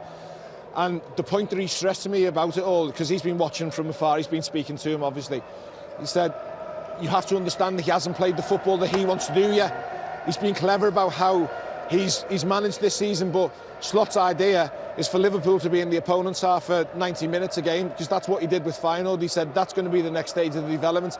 He's managed this team through it, but there's going to be another step forward. Well, that's the thing, you don't have to look too far down the M62 to see how wrong it can go when a manager comes off the back of a hugely successful manager in a job and isn't left with a good squad. He was left with a good squad in a decent place, and he's made right decisions. He's approached it in the right way, hasn't he, Abigail? And he didn't try and throw everything out and do it his own way. He just tweaked certain elements of the team that Jurgen had left behind. Yeah, I think there was always a fear that he was going to have to try and come in and try and replicate Jurgen as a person as well. I think as a character, I think there was always that thing about the press conferences, and, you know, like we've all just said, he was so calm and, you know, a little bit less of a character, and we've seen that build up a little bit, and you see it in his style of play. It's not the same, but he has just tweaked it slightly, and, you know, the likes of Gravenberch in the 6, he's done so well to develop him in that way. We're seeing just amazing football from players that at times I might have thought maybe their career isn't here at Liverpool. You know, you see Cody Gakpo's managing to thrive now. You know, all these players that I just thought maybe there isn't a position for them. Arne Slot's come in and gone, I know I can make this work for you. I know I can make this work, and I know you can be a world-class footballer. And I just think it's absolutely unbelievable. He's been himself, unapologetically himself at times. And, you know, we did see a little glimpse of him in the derby, if you remember, at Goodison, where he got a little bit angry, and I think we all started to like him a little bit more then, because you could see how much it meant to him. He's just bought into us and the fans and the club so quickly, and he's put this sense of belief into the players that, yeah, you can win these things. Yeah, it's actually interesting because he's actually quite a calm guy, but he's probably got as many bookings as Jurgen picked up in the space of one season. Because when he's gone quite well. It's just interesting to see that the scenes behind us here at Paisley Square as supporters continue to gather to revel in the occasion. You know, you're an artist as well as everything else that you do. If you were picking an image to paint from today, to draw from today, what would you choose? Would that be it, that outpouring of emotion and happiness at what's been achieved? That's such a hard question, because there's been so many amazing moments today, from the players to all the fans to everything. There's been so much, but I think that moment of You'll Never Walk Alone and the players lined up in front of the Kop and we all just felt like we were at one, and the togetherness is still there. You know, Jurgen's doubt us to believers thing is still there. We all still believe, and they've made us dream, and our dreams have come true. So I think if I could get something like that, all the banners, all the fans, all of us together, but this looks unbelievable as well. Yeah, you can see the scenes down below us, behind us. You can see the scenes on the pitch that Abigail was just talking about. That was a very special moment, similar to what we had, of course, against Barcelona. This happened before, but there's something quite unique, isn't it, Dan, about this stadium, this fan base, with this team in moments like that, with the anthem. It all kind of pulls together. It's a very intoxicating mix, a very special mix. Yeah, definitely, and you know, you've got players there who've lived that before, but you've got players who haven't as well, and you want that for them. You know, I wholeheartedly believe that moments like this, you know, when those players, when they parade that league trophy and they turn that corner on the Strand, they're going to realise, if they don't realise already, just how big this football club is. It is intoxicating, like you say, Mark. It pulls you in, and you know, we talk about togetherness, we talk about family, we talk about all these things that Jurgen in a lot of ways drilled into a new generation of doing things together, and we have to do it together. And these are just the epitome of those moments, and that's what's got us to the party today. So we have to take that on. We have to go forward with it again. You know, these players have to have the hunger to want to do this more and more, because these moments are special, and we'll deliver them if they deliver for us. 9 survivors in this squad from the last title win. And what does this do for the group as a whole in terms of whetting the appetite for more and instilling a belief in the wider squad of what is possible? Yeah, well, just look at behind us and what's going on over there, and what was happening inside the stadium at the end. If you just sample that for the first time, you're going to want it's almost, you want to do it again and again and again. But do you know, you talk about the 9 survivors from the last squad. There's something really fitting that players like Alisson, Salah, Van Dijk, Trent, Andy Robertson, they've got the second medal, the second league medal, because they deserved it. They came up against, it was like trying to beat Superman at some point, like with Manchester City. Dan just made a point before about when they got to 100 points. I almost think that changed people's minds when you looked at football, that you had to win every single game because of what you're up against. It's not been like that, but they've just deserved it. They've deserved that second league title, those players, because they've been so good. But that's the thing, is that it almost would have been a travesty if that group of players hadn't had another league title. How good they've been, how consistent they've been, how much they've given to not just this club but the Premier League as well. Yeah, and you know, just another, Dan pricked me senses about this one as well. With Arsenal not challenging, let's go back to that season when Liverpool went head to head and won the Champions League. They got 97 points that year. Arsenal's disappeared. Arsenal disappeared in the last 3 months. That's not Liverpool's fault that they couldn't keep pace with them. That's on Arsenal completely. Liverpool have done their job and have been consistent as they've been in all the. I'll always like to deliver a punchline. There we go. It was such a good answer. They've let the fireworks off. That's what it is. We are going to pause for a second. My thanks to Dom, to Dan, and to Abigail for their thoughts. We're going to pull away from here and give you a taste of what the mood is down in Paisley Square, then bring in our next group of guests as our analysis of this title triumph continues.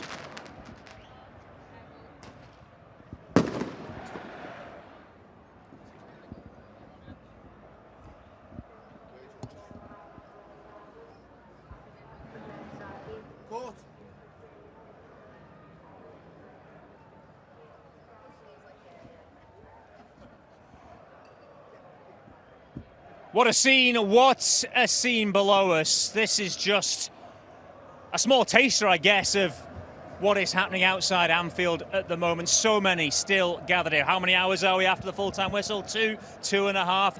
And there are no signs that supporters here have any plans to go home anytime soon. They want to milk this for all it is worth, and understandably so, deprived of this opportunity for the last title win. They want to make the most of this one and to really enjoy it to the full. And as you see, as if by magic, we have brought in a whole phalanx of new guests to offer their thoughts on what we've seen here today. Let's try and get a different perspective. John, I'm going to start with you first and foremost.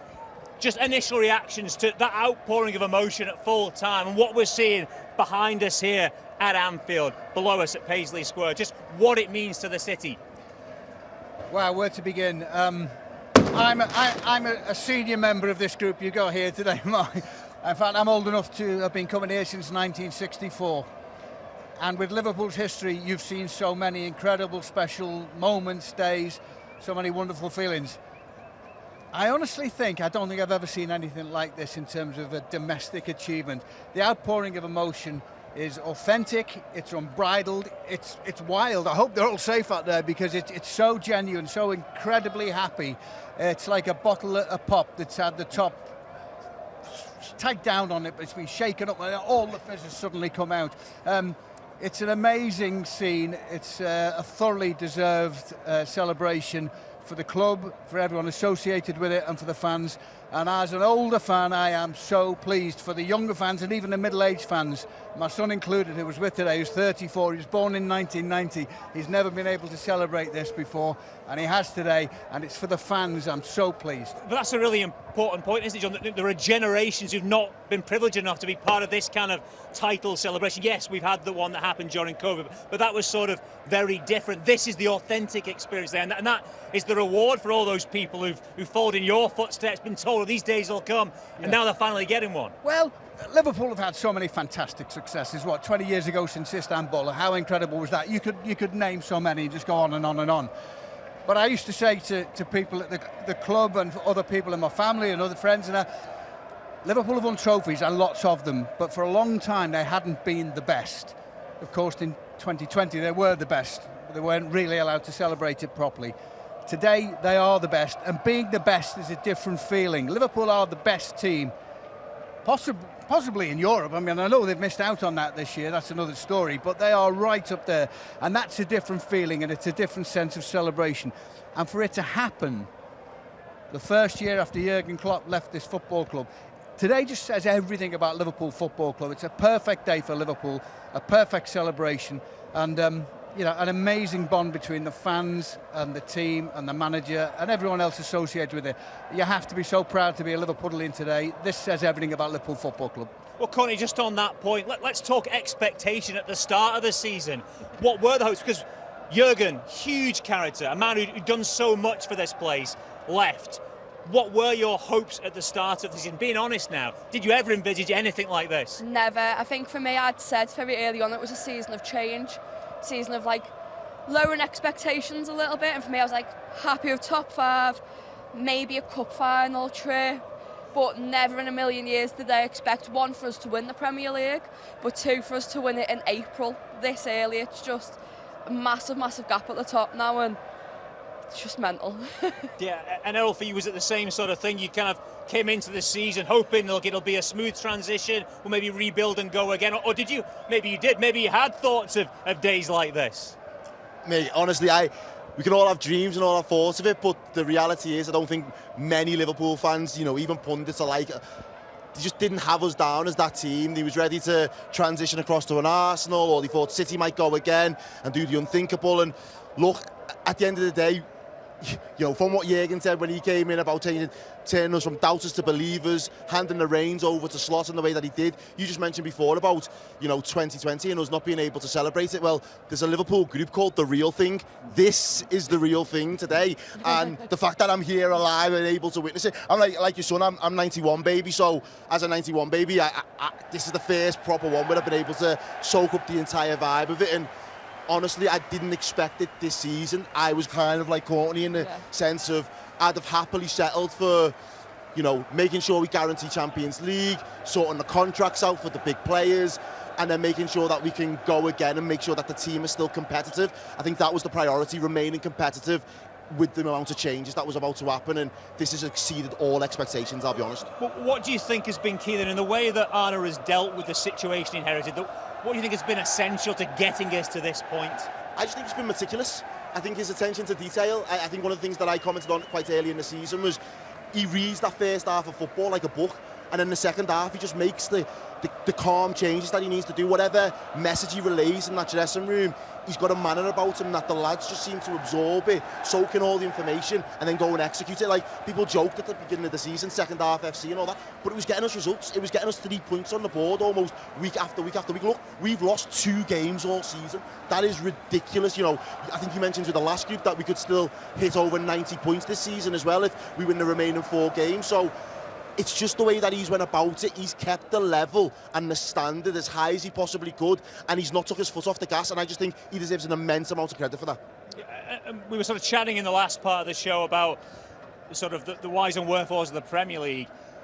That sort of level within the middle part of the Premier League has been exceptional. Look at teams like Bournemouth, Fulham this season, who've asked real questions of all the sides they come up against. He's navigated through those challenges and shown a level of respect to the opposition, and that's one of the things maybe that's helped navigate us to this point. Yeah, definitely. I think you still look at that middle part of the table or like Champions League places, it's so close and so many different teams could win it. The way we've managed to play them teams, like was said earlier on, only having 2 losses, it's so crazy to think like how dominant the team's been, consistent. The man management from Slot's been absolutely unbelievable this season. I think helping us massively with less injuries than we've seen previously, because he's able to go, do you know what, first off, go as much as we can, and then look at making, like you said, the little tweaks and bringing off that player that might need that little bit of a rest. We've seen it with Trent and Conor Bradley a lot at the beginning of the season. But no sentiment. It's yeah, all it's just business. perfect. Everything's business with him. There's nothing I can fault with Slot's side at the minute. It's absolutely unbelievable. He's been in the job, John, less than a year. 330 days it's taken him to bring a league title to the football club. That is quite incredible when you put it into that context. Yeah. Take out the fact that he's only brought in 1 player technically. Take out the fact he followed a huge character in Jurgen Klopp. That is a short space of time to bring a trophy here. Well, and this trophy. Yeah, that trophy, yeah. It's almost unbelievable. And yet, as I say, I'm old enough to remember Shanks going. Always remember 74 when he went, and a completely different character in terms of his personality and everything else, and Bob Paisley took over. And look what happened, 19 trophies. So when you get to my age and you've been through that, you say to people like my son, like to Errol and the young fans and that, it's Liverpool Football Club, just keep the faith. And that's the key message that Jurgen was sending out just, 11 months ago here. And Jurgen was right again. You know, Liverpool's owners, who deserve enormous credit for the way they run this football club and the people they appoint, and all the executives, as well as Arne, the players, of course, themselves. The whole club is in a fantastic position, and it was supposed to be the end of an era. I mean, this feels very much like the start of a fantastic journey today. All the Liverpool fans will hope it is that. And it's credit to everyone involved with Liverpool Football Club, these supporters included. They were fantastic again today. Yeah. Can I make a point on that? Because I think that's an absolutely fantastic point. And I think what I've seen from Arne is this season, that was his audition for me of being able to say, look, this is what I'm capable of, get behind it. I think there's a huge job for us as fans now over the next couple of weeks in terms of that parade to audition for him, to show him, you bring us trophies, we'll bring you parties, and the parties that we'll bring you will be like nothing you've ever seen before, because as you just said there, this could be the start of an era of domination for Liverpool, and every Liverpool fan should be aspiring to that now, and we owe it to him and the team to absolutely blow the roof off Liverpool City Centre when that parade bus comes through. Trust me. Well, on the evidence of today, I think that is a given, to be honest, given how it's gone. Because again, the party continues below us here. I don't think anyone has left in the time we've been here. They've all just kind of pushed further forward, gathered closer together. It's quite incredible as that party goes on and on and on. Just in terms of how he's come in, there wasn't like, I guess both parties were feeling each other out. You know, we were so familiar to Jurgen, his way of doing things, this huge, larger-than-life personality, and then it's like, hold on, the new guy, he's a bit different, and that sort of both parties just kind of getting times, oh no, we quite like him, he quite likes us, and it's kind of blossomed. We touched on it through the show already, the emotion come out from him as well as the fans as the season has gone on. Yeah, I think I keep going back to like what you were saying earlier about the Shankly era. As we've gone more and more into this season, I've said to my dad, everyone said Klopp was the modern day Shankly. He was. The voice that he had with the club and everything. And as this season's gone on, I've said to my dad, are we looking at the modern day Bob Paisley here? A little bit more quiet, a little bit different with his play maybe at times, but won a hell of a lot more. And I'm thinking, from what we've seen today, he's kept it quiet all season. He's not really been like the fist bumps, like the little jokes, the little like... I have noticed he's let the players say a little bit more about winning the league than Klopp did, but I think today, seeing that change in him on the pitch in front of the Kop, singing, Jurgen Klopp, which felt so full circle, but then also running up and doing them fist bumps. It was nice to see that side to Slot, but I do think now we will go back to seeing the more serious side of him until that last day. I think that last day, I'm going to be so surprised what we see from him, to be honest, especially on that parade bus. Full circle is a great way to sort of sum it up. It was a brilliant moment. He did kind of bookend the whole kind of experience. One of the things he has done as well, Johnny, he has got the best out of players as well, and he has got senior, experienced, previous winners to buy into him. You know, guys like Virgil van Dijk, Mohamed Salah have delivered stellar seasons. That only happens if they believe in the manager. So that's testament to what he's done away from the cameras, what he's done at the training ground, at the AXA. Yeah, that's a fantastic point, Mark, and it's spot on. He's brought in a calm authority about him. I mean, the players you've just mentioned have won everything with this football club already, really, by the time he's come in. And yet he's beyond getting the tune out of them. He's letting them go again. He's given them, you know, all the motivation they need. They're playing for him like nobody imagined they would, you know. And yet we've been educated at the same time. We were wondering what he was going to be like. And I think the first few games of the season, I was scratching my head trying to figure it out. And I'm thinking, this is a bit different. You know, it's a sort of aggressive chess, really, luring the opponents onto you, not falling into their trap, setting the game at your pace. He's a very astute, very bright man. And he's an incredibly correct fit for this football club in a different way to Jurgen Klopp. You know, there's more ways of doing things than one way. And I can't believe what he's done, and he deserves all the credit that's coming his way. But of course, so do the players as well. They've got to respond to that, and boy have they. As Errol said, 2 defeats so far in the league season. The championship thrown up in April. It's the stuff of dreams, and as I say, I think it says everything about Liverpool Football Club and what a special club it is. Yeah, it has been helped by the fact he's got some of those players who've been there and done it before. We mentioned earlier 9 survivors from the last title win, and guys like Virgil van Dijk, Mohamed Salah have had incredible seasons and been there to support what the new manager has done as well. So he's benefited from what they've given him in return. Yeah, I think you mentioned it before about how the handover, the shape of the club from top to bottom has been fantastic for a good couple of years now. So we was never a million miles away last season. Circumstances dropped a little bit of form towards the back end, but we was in it, we was competitive, and we was ones to watch. And I always felt it was a massive discredit.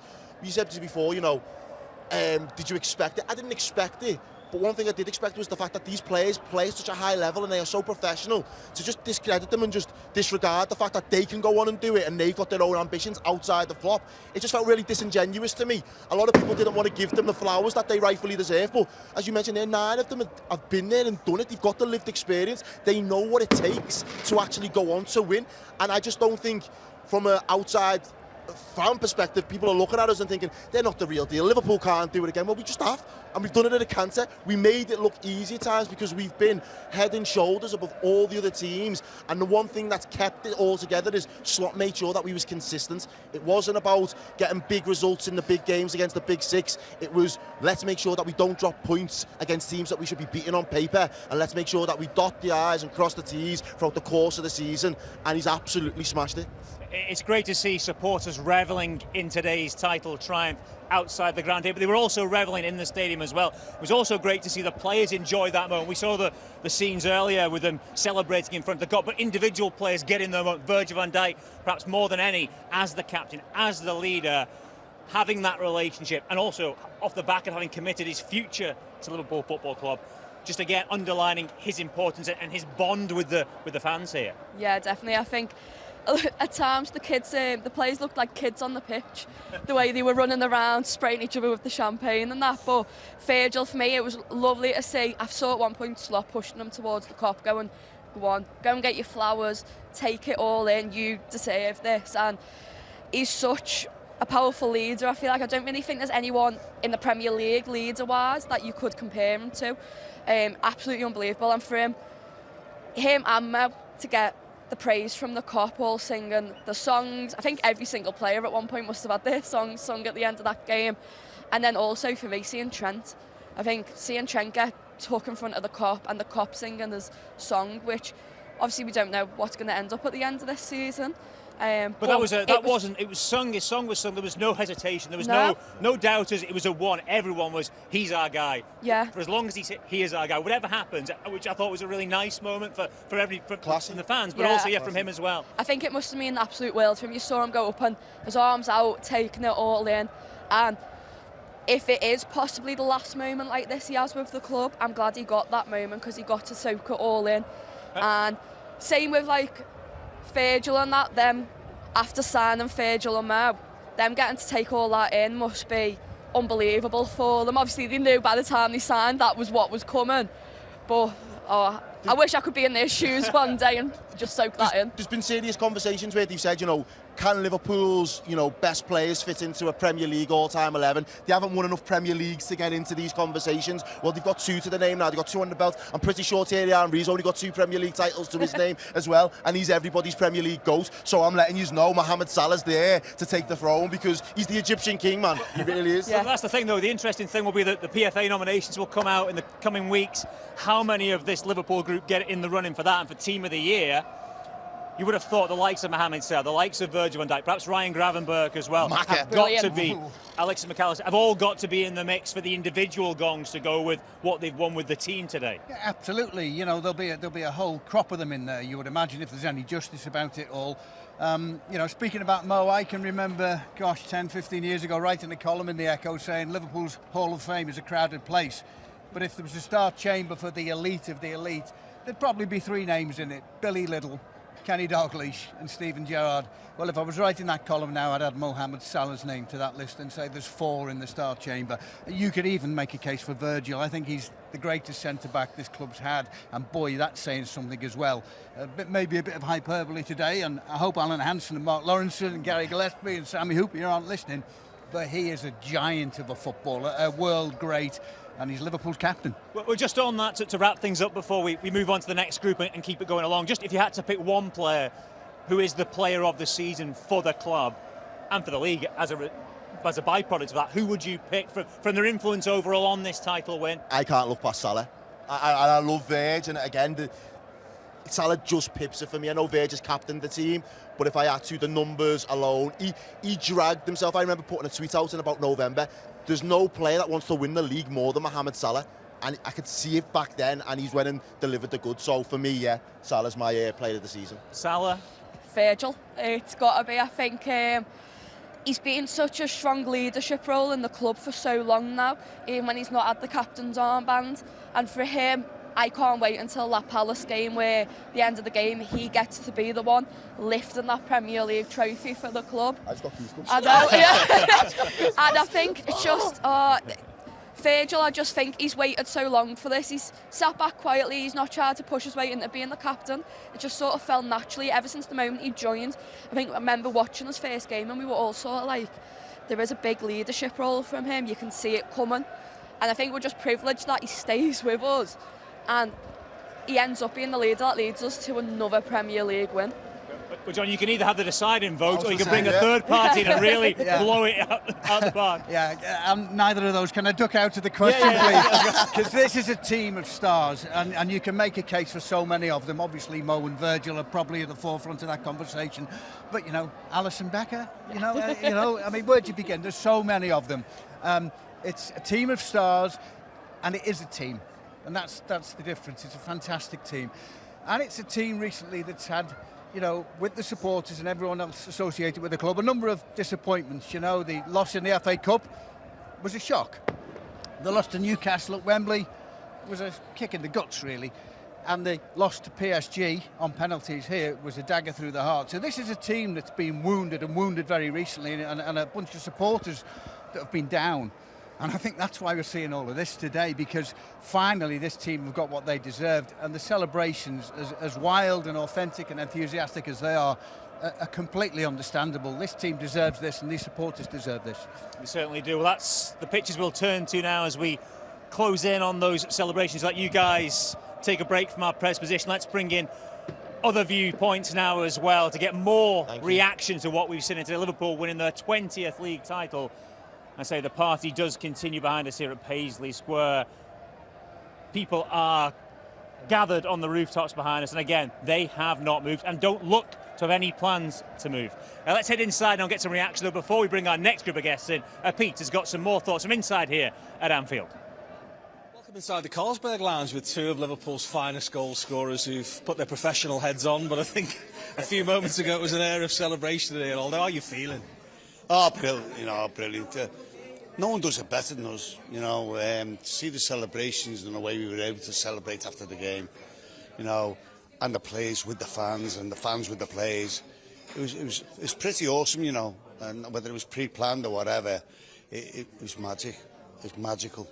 There was a look in the Kop of the late 80s, 90s, when all of the flares were going off and the fans were all up celebrating. It must have took you back to the day. Yeah, it was, In that days, to be honest, it was just the Kop that was vocal. The other sides of the grounds were good, but today to see it, and it all went round. And I'm doing the commentaries and I'm watching it. I swear to God, it was absolutely sublime. It was just a magical experience. What was wonderful? It's good to reminisce, isn't it? When you're talking about flares, I think of obviously all the fans getting the red flares. Although thinking about them flares. I had them in the Kop, flares. That's what you saw, the proper flares, yeah. That's where he's going to be at 4 o'clock in the morning as well. Oh, Flares nightclub in town, yeah. Jesus, yeah. Robbie, it was great stuff with you. Seeing you were dewy-eyed. It was almost like you were a supporter. You know what? I mean, where I was stood. I mean, I shouldn't have been there. In all honesty, I don't even know how I ended up. I'm obviously doing some stuff for TV, and I was just waiting for someone to grab me to do my little bit for the TV. And next minute, all the big hitters and all, like the Miss Henry's, his wife, and Michael Edwards, all the entourage who have built this team. And you know what? I felt a bit of a fraud, in all honesty. Right? I'm thinking, I shouldn't be here. And without the likes of you, they wouldn't be there. We wouldn't be there. In all due respect, that is. I made it a quick. I enjoyed and embraced it for a little bit, but then I thought, you know what? I've got to get away. I've got away. I shouldn't have been here. How was the celebration different? I mean, you did it as a player and you enjoyed wonderful eras, both of you, different eras. But how is it different when you're a fan? Yeah, as a player, it's hard to put that into words. As a player, when in our day, you just want to get into the bar and get bevied and have a good time and go out into town like we did, when we did against Tottenham. But as we are now as fans, you can soak it all in and watch the players proper enjoy what they've done for the club and take it all in. And you know what? The players were brilliant. The way they did it with the fans, and it was all we're all together. And when they sung "You Never Walk Alone," and they were there in front of them in a line like a procession. It was the club, and the way they did it like 10 out of 10. It was just fantastic. I mean, this is my first real experience of winning the league. I know COVID was obviously different, wasn't it? Because obviously we couldn't really celebrate it. But I've never won it as a player, so I am the supporter now. So this is me winning it for the first time as a proper supporter. You know what I mean? So I loved it. I genuinely loved it. One thing I did love about it. We've seen all the players on the pitch, we've seen all the sports side, we've seen all the medical staff, all the staff of the football club all celebrated it. And then at one moment, all the players celebrated with all the ball boys. Now, for those who don't know, the ball boys are all from the academy, aren't they? So, and we talk about, I know it's a bit cliche, but we talk about the togetherness from the club and how special Liverpool is as a football club and what we're all about. That said everything. Apparently that was Allison's idea, that. But remember, Bruce did it with we got all the kids out the crowd when you won it in 1990. I said to him before, there's a bit of retro about that. Keepers have done that before. I think Robbie said it was all inclusive. With the owners being there and the players and everyone was together, and it was a special moment. Well, not moments for as long as it went on. It was honestly, I didn't want it to stop. I mean, that's the first time I've won the league since Madrid won it with Mackie and me when I done the open top bus. Tell everyone the story about that. I mean, do you not know the story? Yeah, probably I've told everyone. So when Mac, it was Mac's last game of the season, so he said to me, well, come over to Madrid and watch me last game. I'd never seen him because we were playing, so every time he played, we were playing. And Mac said, come. And it could be my last game because I'll be leaving. I was all right. So I was on holiday in Portugal, travelled up to Madrid. After the game, they won 3-1 to win the league, to win us our first league. And Maka just come in the version of the Carlsberg Lounge afterwards, and he threw us 2 Madrid shirts. I was with my cousin, and we put these Madrid shirts on, got on the bus, and then done a tour of Madrid with the players. With all the players. Genuinely brilliant. I mean, we're going down as far as people can see. It was just like full of Madristas, you know, Madristas, and then like we stop off in the middle of a fountain, and there was like a load of Scousers there, and he spotted me and they all started singing my name. On genuinely one of the most surreal moments. So I've won the league in 2 countries now. Some achievement. Brilliant. Oh, class. Well, listen, you mentioned all-inclusive there before. They're going to treat it like an all-inclusive. I think the hospitality is due to go on for quite a while inside here. So great to share it with you, lads. Great to see you. This could be the longest Sunday ever. This could be the longest Sunday celebration of winning the league, because we've got another 3 weeks to go, or 4 weeks, whatever it is. Though, it's going to be a procession now, isn't it? They got Crystal Palace to come, a parade. The procession now, and people. The last one we did, I have to say, was frighteningly good. When we beat Tottenham, funny enough, in the Champions League final. I think this one's going to be more special. And I know people in Ireland that you can't get anywhere in town. It's a bank holiday Monday. They're coming over in caravans and cars, and they're going to sleep in the cars because you just can't get anything. Stay in yours. I've done that before. Well, you've stayed in yours. You've got plenty of room in yours, haven't you? Well, listen, lads, great to see you, and congratulations on behalf of us as well. It's back to you outside. Thank you, Pete. Yeah, if there's one man who I guarantee will make the most of the next few weeks celebrating this, it will be John Aldridge. That is not in doubt. All change out here, whole raft of new faces to give us their thoughts on what we've seen today, what we've seen across the course of this season. You guys are lucky because you've had a little bit of time to digest it all and get your thoughts straight. But for you, what's the overriding emotion after today, now that the job is done, now that they've crossed the finish line? I'd say my overriding emotion is just pure happiness, I think, for everyone involved. You know, I think Mo Salah said it himself after the game. It's way better than it was 5 years ago, not because of the scale of the achievement, but just because obviously they were so cruelly denied last time the chance to celebrate in front of fans. And you know, you're walking around still now, people are celebrating. I think these celebrations will probably carry on long into the night and long into the summer, but I think just it feels like it's been building and building for not just this season, but for years, you know, from the start of Jurgen Klopp's reign right through to now. It feels like it's this real moment of release and really special to see everyone enjoying themselves. Yeah, I think we've got the whole songbook gone through behind us just over the course of the last 40 minutes or so. What is really special about this, I think, is the fact that this is sort of part one of 3 parts of celebration, all being well. There is today, there'll be trophy day, final day of the season, and then all being well, the parade to come. And that'll be something that the whole supporter base will embrace, won't it? I don't think anyone will just kind of, I won't do the last one. Everyone will buy into all of it. Yeah, well, listen, these are the glory days, mate. This is what it's about, really. And I think we were all kind of in the ground before, just waiting for the trophy to come out and just start lifting that, because it felt like, why not? It felt like a party atmosphere. You know, you'd think we'd lifted it today based on how everyone's reacting and things.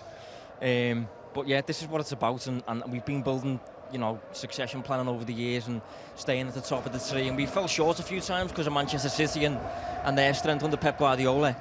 But we've reached the point now where they fell off a little bit. Liverpool have been able to take the top spot. Hopefully we can stay there for a good few years beyond these next 3 celebrations. Well, that's it. You hope that this is something that becomes a catalyst for more success, that the supporters are inspired by what they've seen inside the stadium, what they see across social media from tonight, because I'm sure they'll be scrolling on their phones tonight, watching it all unfold. You want both parties to really get the most of this whole experience today. Absolutely. I mean, the whole point of football is to share really special experiences with other people, whether it's the players, the staff, everyone in the ground, everyone watching at home. A lot of people don't like football, and they say things like, oh, it's just 22 people kicking a ball around, and you're trying to explain to them it's not.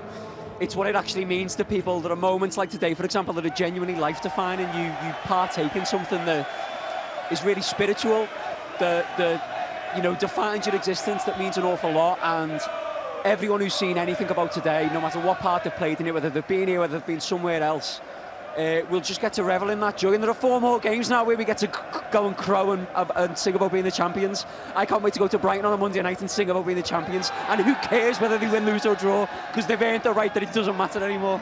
I really do feel for people who don't like football on days like this. They don't understand quite what they're missing out on these kind of experiences. But Mo, that is it, isn't it? It's about celebrating moments less when they come along, making the most of them. You know, the COVID hit season was so difficult for so many reasons. We couldn't really enjoy it. Even on the night when it was done, it was a little bit muted. You know, there were restrictions, there were limits to what people could do, who you could be with. This is one where all bets are off. Go out. It's town for everyone tonight, basically. I mean, it might well be here. I mean, here's as good as town. It might just be one long party from here all the way into the city centre. But yeah, COVID, it was very strange. I feel like we were kind of fooling ourselves because the world wasn't where we wanted it to be. And we needed this one thing that was good to be able to tell us that we were going to be okay. But it didn't feel right. And so all of the dreams, all of the hopes, all of the plans we'd had for all of those 30 years before that, of thinking about what it would be like to win the league, they're still going. And they've kind of built over the last 5 years. And some of those times in the last 5 years when Man City was winning title after title and Liverpool were building and not quite getting there, you did start to wonder, well, it could be another 30 years. So for it to come now, at this point, in Arne Slot's very first season, when he's had so many obstacles to overcome as a new manager in this country, it's beyond all of our wildest dreams. And I cannot wait to see what the next 24 hours brings, even if I can't imagine seeing all of it and remembering all of it. Yeah, I think the videos, the photos that will emerge will be spectacular, and they will keep coming. Just in terms of the season, you know, there have been challenges over recent years. The team and the club have got past them to get to today. There have been challenges this season as well. Mo, is there a game along the way where you thought that was significant? Maybe not where you thought that's us winning the league, but where you thought that could be important. Is there any moments that stand out for you? Well, I know what these lot are going to say, so I won't steal their answers. So I'm going to go even earlier. I'm going to say Chelsea at home. I think that was the first time we'd really played a really big team. There was lots of talk before that saying you hadn't played anyone really good and it wasn't really a proper Liverpool title challenge. But Chelsea came and they gave us a really good test on that day. And the last 15 minutes when it was 2-1 and Liverpool were hanging on a little bit, previous Liverpool teams would have drawn that game, maybe even lost that game, but Liverpool won that game and allowed that momentum to grow. So that was the point for me that I really started believing. And that was a point when Chelsea were actually looking half decent at the time, whereas now they've dropped off. But at that point, they looked like they might be in the mix for Champions League, and maybe even a little bit more than that. Absolutely. And at that point, it felt like you were taking points off of a rival. And that was really what you need to do if you're going to win titles. You need to be able to, the people who are chasing you, you need to be able to hold them back. And I think the momentum and not only that, but the confidence that everybody took from a result like that really helped in the next few weeks to come. Yeah, that was a big result in this title run. Pick a game, pick another game. What else do you think was important? Where else do you think results were significant? I can't actually remember if this was even earlier, but I thought when they beat Manchester City at home that it was then very, very likely. I think they went 9 clear of Arsenal and Chelsea that day, 12 clear of City. And I thought that City were the only ones that could do anything to try and stop them, really. The others are not at the same level as Liverpool, and I thought that was quite clear early doors. I love the fact that in the last 3 they've made it a bit hard for themselves. Went behind today, briefly. Struggled to break the deadlock against Leicester. Gave away the late equaliser against West Ham. And it was just sort of teasing everyone, like, we will sort this out, but we're going to give you just a bit of fun peril. Because they've strolled to it in the grand scheme of things. They've been far and away the best team. They were 10 points clear way before Christmas. It's actually been really comfortable. So I like that there was that bit of pedal and thrill towards the end. That's the interesting thing, isn't it? Because, you know, we've all been sort of haunted by this wait for a title. Obviously, once that monkey was off the back, it did free the team a little bit, and once we got into such a comfortable position this season, a lot of that anxiety wasn't there. Even though there were those stumbles, we never thought really we were ever properly going to trip up, I don't think, in the last couple of weeks. They've looked liberated, I think, throughout the course of the whole season. Last season was emotionally difficult because of the fact that the manager was leaving and they just about came up short towards the end. But this is a group of players who, a lot of them have been there and won everything with Liverpool already. And I think they're able to teach the younger ones what it takes. And also the younger ones are full of self-belief. They're very adaptable players, very adaptable characters. It's important to remember that the previous manager left Liverpool in a position to succeed, and the new one has harnessed that, has honed it, and turned them into what really this season was a relentless winning machine. Yeah, big results under the last manager, some big results this season. Man City there, you've just seen on your screens, one of them. What else do you think was significant? What else do you pick along the way that has got us to today? I think Brentford away was a big day for me. I've received a little bit of stick personally for going too early on Liverpool's title win this season. I went around Christmas time, I think, so I might have got a little bit carried away. But I like that this has turned into a big game of I told you earlier. No, I did. No, I did. Well, I think around Brentford, that was the one time I had a little bit of a wobble. I distinctly remember how many shots we had that day and everything. I'm known as a bit of a stats guy, me. So I think it was 37 we had on that day, and we scored with number 36 and number 37. Darwin Núñez double. This is it on the screens here, I think. But yeah, that was the day where if Arsenal were going to claw anything back, it was going to be then, I think. And for Liverpool to get over the line, Liverpool were deserved winners on the day, by the way. But this is a game which also underlines the kind of squad collective. Núñez, huge role in that. Fede Chiesa plays a role in this game as well in the turnaround.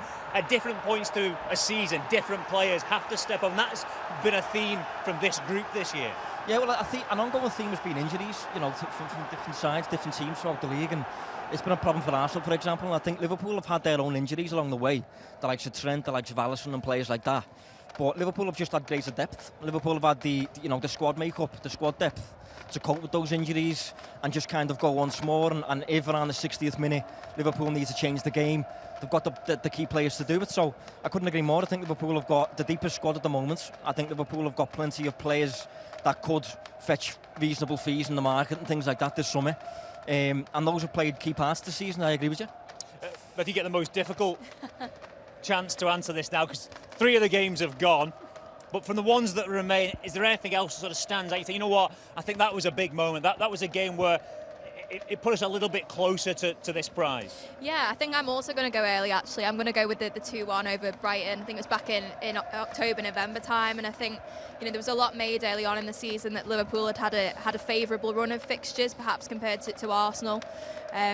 But, you know, no game in the Premier League is a gimme, and you have to win those games to get those points on the board. And, you know, you can't win the Premier League in the first few months of the season, but you can lose it. And, you know, I think Liverpool really set the tone with some of those victories around that time. The win over Chelsea, as Mo said, the win over Brighton. It was being inside the stadium that day for the release when Mo Salah scores that goal was really special, and it was almost like, hang on a second, you know, we don't quite know that they're going to be champions, but they're going to be there or thereabouts.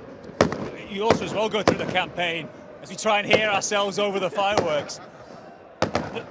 Right, I go back to right at the start, even Ipswich opening weekend, a lot of interest.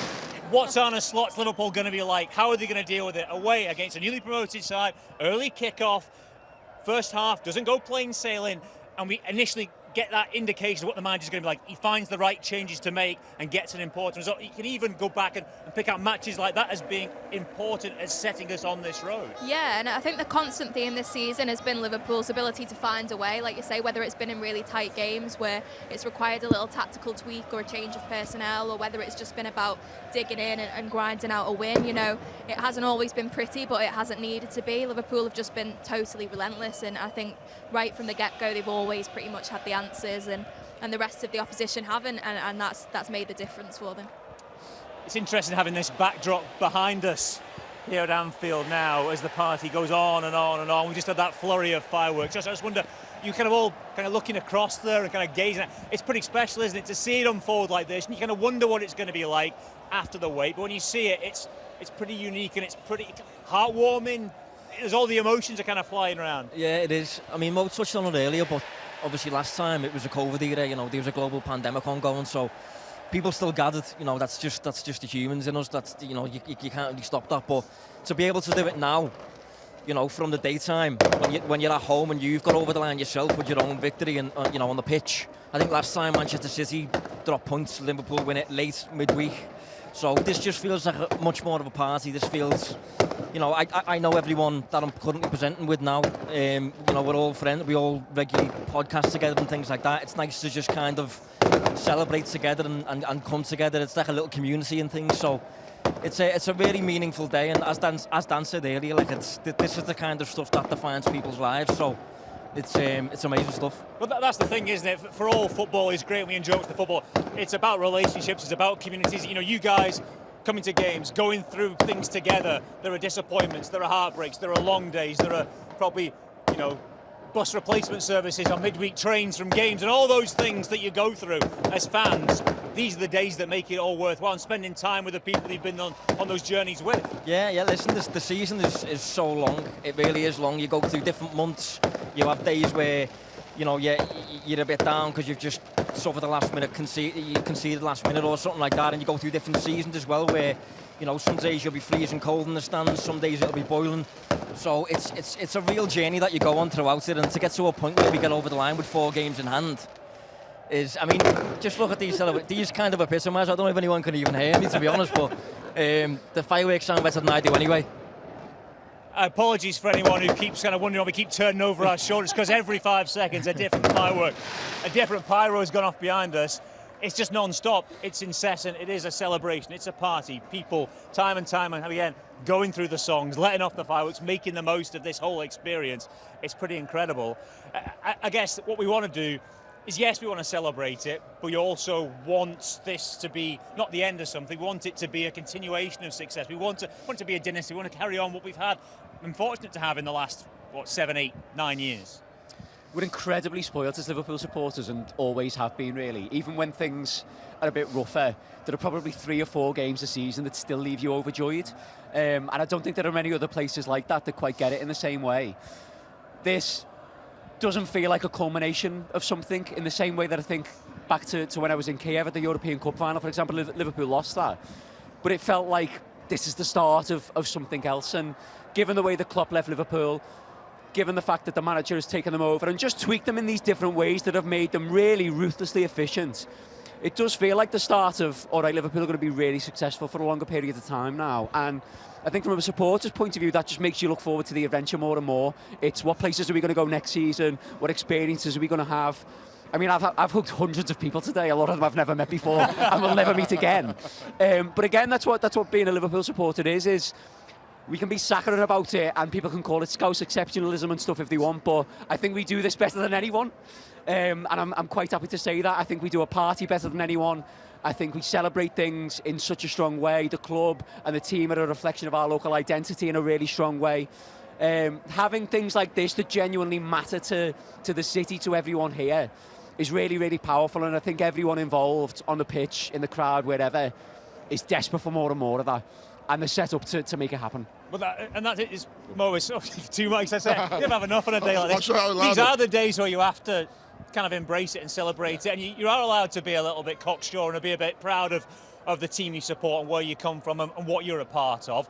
And it's quite right that people are gathered like that and just milking it for all it's worth. Yeah, I can confirm Liverpool do a party better than everyone else. I've had other experience in other places, and it's just not quite the same as this. I mean, I moved to the city, 21 years ago. The very first summer I had was 2005, and there was a pretty big party that summer as well. And ever since that moment, I've been almost addicted to trying to feel that feeling again. And I just know, I can sense that we're going to have those feelings in the next day, in the next few weeks, and maybe in the next few months as well. And Dan's so right to say that all of the things, all the hallmarks of success are already in place. And the way that Arne Slot works with his players, you know that the more time he gets with them, the better they're going to be. I think the strangest thing to be able to say is that Liverpool have been so far ahead of everybody else this season, and yet we can probably all say that there's room for improvement in this team, not in terms of tactics, but maybe in personnel as well. And so the possibilities really are endless from this point. Well, hold that thought, because we're going to pop inside for one final time just now. When we come back, though, maybe just give me your thoughts on where we improve, what next for this team, who will go into next season, of course, as the defending Premier League champions, and that has got a nice ring to it. OK, let's go back inside just now. Pete now is with John Bishop. Well, John Bishop has joined us inside. John, you've seen plenty of these before, but they're no less special, are they? No, when you say you've seen plenty of them, I've not seen plenty of them in the way I've seen this. Because first of all, this is the second one in 35 years, so that's a long time. And obviously, only being a young lad of 42 myself. No, but all of my childhood was filled with titles being won, but I wasn't always here. So this time I've come with my dad, my brother and my sister. and we've sat there and we've seen it be won, and that will hold something within our family history. And that's what football does. It goes outside of the game itself, and it becomes part of your family history. It becomes part of who you are as a person, and that's what today was. We did the Jurgen Klopp night together in the M&S Arena, and it was almost the feeling then that are things ever going to be the same again? To think that 12 months later we're stood here Premier League champions is quite surreal, really. It is, and I think there's something about Arnie that you've got to sort of say, like even at the end there when you spoke to him and he took the mic off you and started the Jurgen Klopp song, you think, Arnie, all right. But if it was me, I'd go, I've had a bit to do with this. You know what I mean? I'd soak it up, and really, as far as the transition from Jurgen to Arnie goes, the side may have been the same, but there has been a different style of play. There has been a different approach, and he's due all the credit. And the main credit that he's due, I think, is the fact that he was prepared to take the players that he inherited. Now, whether that was something that the club said you've got to deal with or what, I don't know, but he took the players that he's inherited and he's made the side just enough better, whilst our main rival Man City have gone just enough worse to allow us to win the league. Loads of the previous champions part of this squad, but you get the feeling now, and it kind of feeds into what you were saying there, that he will get the opportunity to bring his own people in. I'd love to see what he's going to bring in. You know, to me, like, you know, the fact that the last time we won, it was in COVID times. You'd almost feel it'd be great to have two buses. Have one with the current squad, one with the previous squad, so that the fans can at least express the joy. Because you felt it. I saw it there, and you must have seen it because you were down at pitchside. You could see the owners looking around going, oh my God, this is what happens when Liverpool win the league. Because they've seen us win the Champions League, they've seen us win things, but they're not seeing us win the league. They've seen us win something in an empty stadium. When that stadium's full, you think, oh, I could see John Henry looking around thinking, this is worth $500 million. You know what I mean? This is something special. What do you think comes next? I mean, obviously we've got the celebration now, but the way Arne Slot is with his squad, they'll probably get tonight off, tomorrow off potentially, and then he'll be probably talking about Chelsea and how important is the Arsenal game. Let's finish on a high. I think as a club as well, we've got to finish on a high. You know, you could look at the next few games and go, all right, they don't matter. They matter for the individuals who are getting a pass, and hopefully he'll go through the squad. There'll be people like Harvey Ellis, who's not started this year, he'll get a run out, and there'll be people who get an opportunity to stake their position in the squad. He's going to use that. He's also going to use the fact that, let's be honest, until, 2 weeks ago, there hasn't been a time where there's been no midweek game. So he's got to allow the physical nature of the lads just to recover, to enjoy playing football again without pressure. And I think it'll be joyful. The rest of the season's just going to be the pleasure of football. And that word joyful, you said it before, you got to celebrate it with your family. So many families got that opportunity today. So many tears tonight. It must be the same for, like for you and for anyone else, even people who do this as a job, who are connected with the club as a job. Of course, if LFC TV were paying you to come here and we were crap at the middle of the table, you'd still come if the money was right. But, to be able to come and go, I'm enjoying this, I'm part of something, I'm chronicling something that's growing, I'm the person who's going to journal the progression of this club, and so that in years to come, when people are pulling all the stuff and say, what happened that year that they won the Premier League, when Arne Slot came in as his first year as a manager, all of these little bits of footage will be part of it, and you'll be part of that history. And for you as a person, for anyone involved in the club, you want to do that. You don't want to just do this because it's a job. You want to do it because all of a sudden it lifts you and the whole club to another level. Everybody's in a good mood tonight. Always great to see you, John. Thanks for joining us. Back to you outside. Go on. Can I sing? Can I do a song? You can't do that. Thanks, guys. Yeah, the boys then sort of turning their attention to what next for this Liverpool team. Let's just remind everyone of where they sit right now, and that is top of the Premier League table in an unassailable position. They are a whopping 15 points clear of Arsenal and still have 4 games left to play. They could once again break that 90-point mark. Dan, I'll start with you. What are the areas of improvement then? If we're being picky, if we're looking ahead and saying this could be even better next time round, what do you want to see happen? Or are you content that we have the wherewithal to go again as is? I honestly think that the main thing is the knowledge that they've built up throughout the course of the season. So many players have improved in ways that you wouldn't have expected. Gravenberch, for example, Gakpo. I think the fact that they've got a compatriot that's coaching them now, who's obviously really smart as well, has been immensely helpful. The shape has improved, the individual players have improved. Liverpool will buy 3 or 4, definitely. And I'm sure they'll be great, and I'm sure that in a few months we'll love them. For now, I adore these ones. And I genuinely think the main thing is they've gone toe-to-toe with a great opponent in the European Cup and come up slightly short in a penalty shootout. They got to a domestic cup final, and again, I think on the day just weren't quite at it. They've demonstrated that they're capable of beating anybody. And that inherent knowledge and self-belief, I think, will make a massive difference next season when we know what this manager wants. Don't need to learn it anymore. Maybe some tweaks along the way, but we're going to be fine and we can start really fast. That, to me, is the big difference. The learning's been done, so they can automatically be even more powerful from August onwards. Well, Dan's just mentioned probably bring in 3 or 4, whatever, in the summer.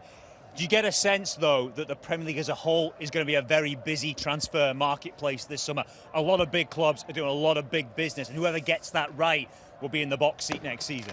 Yeah, well, I think there's a lot of teams out there looking for a striker for a start. Liverpool, Darwin Núñez was an expensive buy for Liverpool. He's done well at times, but he doesn't start in this game, and it's a huge game for Liverpool. He hasn't been starting recently, so I would expect Liverpool to invest in a striker. But Man United are doing the same. Arsenal probably doing the same. So a lot of competition out there. Chelsea probably as well. I think there's potential upgrade in the left-back department, potentially, given that Andy Robertson's been a loyal servant now for about 8 years. Everyone gets over the hill eventually, and I think he's approaching that time, maybe, is a nice way of putting it. Set pieces as well, I think, is an area for improvements. Liverpool have been good defending them this season, but going forward can maybe punish teams a little bit more, maybe learn a little bit from Arsenal in that sense. And tactically, you've spent a year under Arne Slot there, but he's managing the game every 3 days. So he's now going to get another full summer with his players, more time to integrate them. He'll know every player inside out now, having spent a year with them. So he'll know which players to maybe develop in certain areas, and which players maybe to shift, which players we need to come in and things like that. So it should just be constant improvement from here on out, really. I mean, this should have been a difficult campaign. This should have been the transition season, if you want. It wasn't. And hopefully it just results in more success moving forward. We probably can learn from Arsenal on set pieces, but I feel they went early with that set piece coach mural that they got excited about. Doesn't look as good just now. In terms of going into that market, though, and building on what has happened, what a position to be. You're going into the marketplace when all these clubs are going for players, looking to strengthen, and you're the Premier League champions. That counts for a lot, and you'll be in the Champions League again next season. Yeah, I mean, Liverpool now are the undisputed most successful club in England. Obviously, they've drawn level with Manchester United on 20 league titles, and they've got the 3 extra European Cups as well. So, yeah, as you say, an incredibly strong position to be going into the market with. And also, I think you just look at the scenes today and how much that means to the players, the bond that the players have with the fans. I'm not quite sure there's too many clubs in world football that have that. And who wouldn't want to be a part of this? And, Arne Slot, he's had an incredible debut season, but it's only his first season in charge. It's only his 5th or 6th season as a head coach, full stop, and he's already done some incredible things. So I think he'll have learned a lot of lessons as well from this season to carry into next. And I think if he's able to go out and just tweak his squad, fine-tune it slightly in the summer, then Liverpool could be back even stronger next season. Well, we sort of said earlier in the programme about the fact that the players will be scrolling through social media, looking at all the images that are thrown up from today, from tonight, from this week and from the weeks to come. That doesn't just sit with the players who are here just now. No. Other players will say, I fancy a bit of that. And you hope that other players will want to be a part of what is building. That's the other impact from a day like today and the days that are to come. How could they not want to be a part of this? Honestly, I think once you're going to see at the end of the season, there's going to be an international break with Nations League. All of the international players are going to be coming back to the Liverpool players and be like, wow, that looked amazing. What was it like? They're getting all the stories. A lot of them want to know what Arne Slot's like, because in previous years, Jurgen Klopp himself was such a big selling point for new players. Everyone was like, oh, I want to be able to come and play for Jurgen Klopp. Well, now they're going to be saying the same about Arne Slot. So aside from just the fact that Liverpool have won the league, it's not just about winning it, it's about how you win it. And the relentlessness that this team has shown, the ability to go again and again and again, everybody's going to want to be a part of that. And I mean, I mean, maybe they're here already. I mean, maybe they're out there already joining in. So I would absolutely want to. It's been a season of great games, some great goals. We spoke about some of the significant games, but just to finish up, are there moments that stand out for you? Pictures in your mind of things, wow, that was unique. For me, down pitch side at full time, Harvey Elliott waving a corner flag round his head in sheer jubilation. Things like that will stay with me. What stays with you from this title run? I think today being stood at the back of the cup, we're on the very back row, and just looking down and seeing the sea of joy on everyone's faces, that are family members who've been going for decades, who've never experienced that together, that are friends weaving into each other's arms, that are strangers hugging each other. That level of emotion is not something that you get other than in really intense football contexts, and the footballers give you that, but seeing the real life people revel in it, it's just so special. The faces on the cup today I'll remember forever. Yeah, very special moments today and very special scenes behind us as the fireworks are let off, one after another, as this city embraces a very special day indeed. Liverpool winning yet another league title. Thank you guys for your company here today. I'll let you go and join those celebrations. I know you are dying to do so. It is down there, then it is town later on for all these guys and for so many more. We will leave you with some of the images of this fabulous journey that this club has been on, that has got them to the position they find themselves in today. Liverpool are the Premier League champions for the season 2024-25. Goodbye.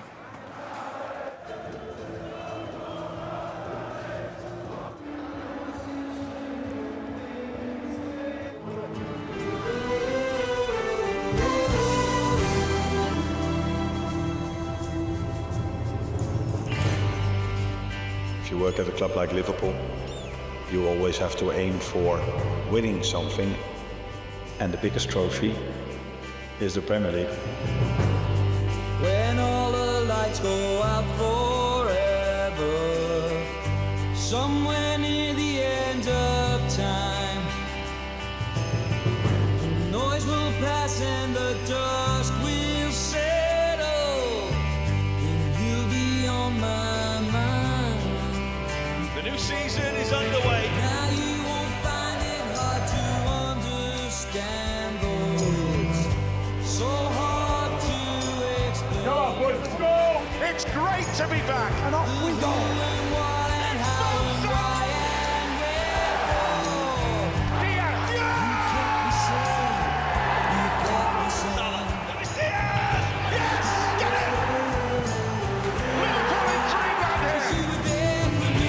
If you're a member of the club, you feel as if you're a member of a big society. Oh, and you set me free.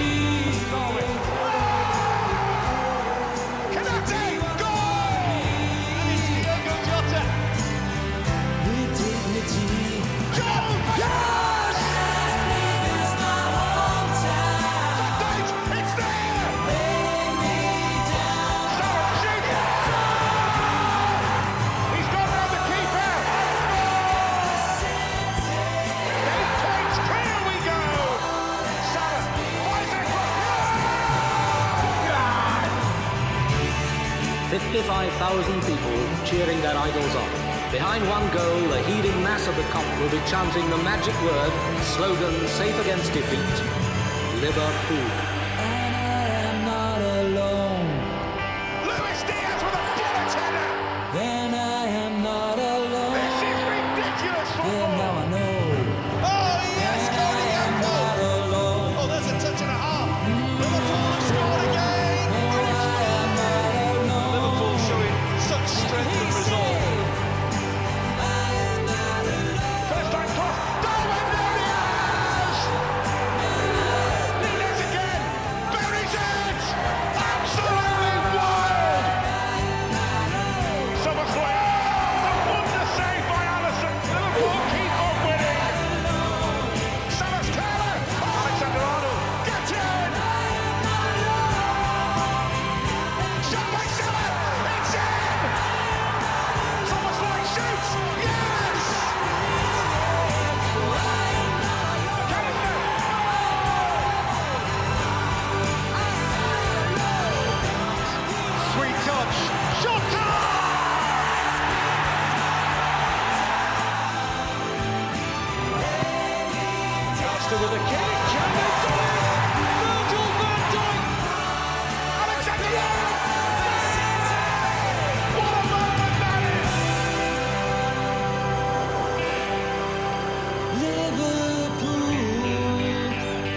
The main thing is this, and that's what we want to win all the time. This is our bread and butter, and this is the one that we want. They won the championship, the greatest competition in the world, and I'm proud to be a Liverpoolian tonight. Not bad at all, is it? It's the people that make it, really. There's no magic. We're a Liverpool supporter. It's a way of life for people, it's a family. It's just great to do it for these people because you know how much it means to them. The champions of England again at last. It's the heart of football. You welcome the new manager like you welcome me. It's a club that's for the people. You only have to look at the history of the club to understand how special it is. Liverpool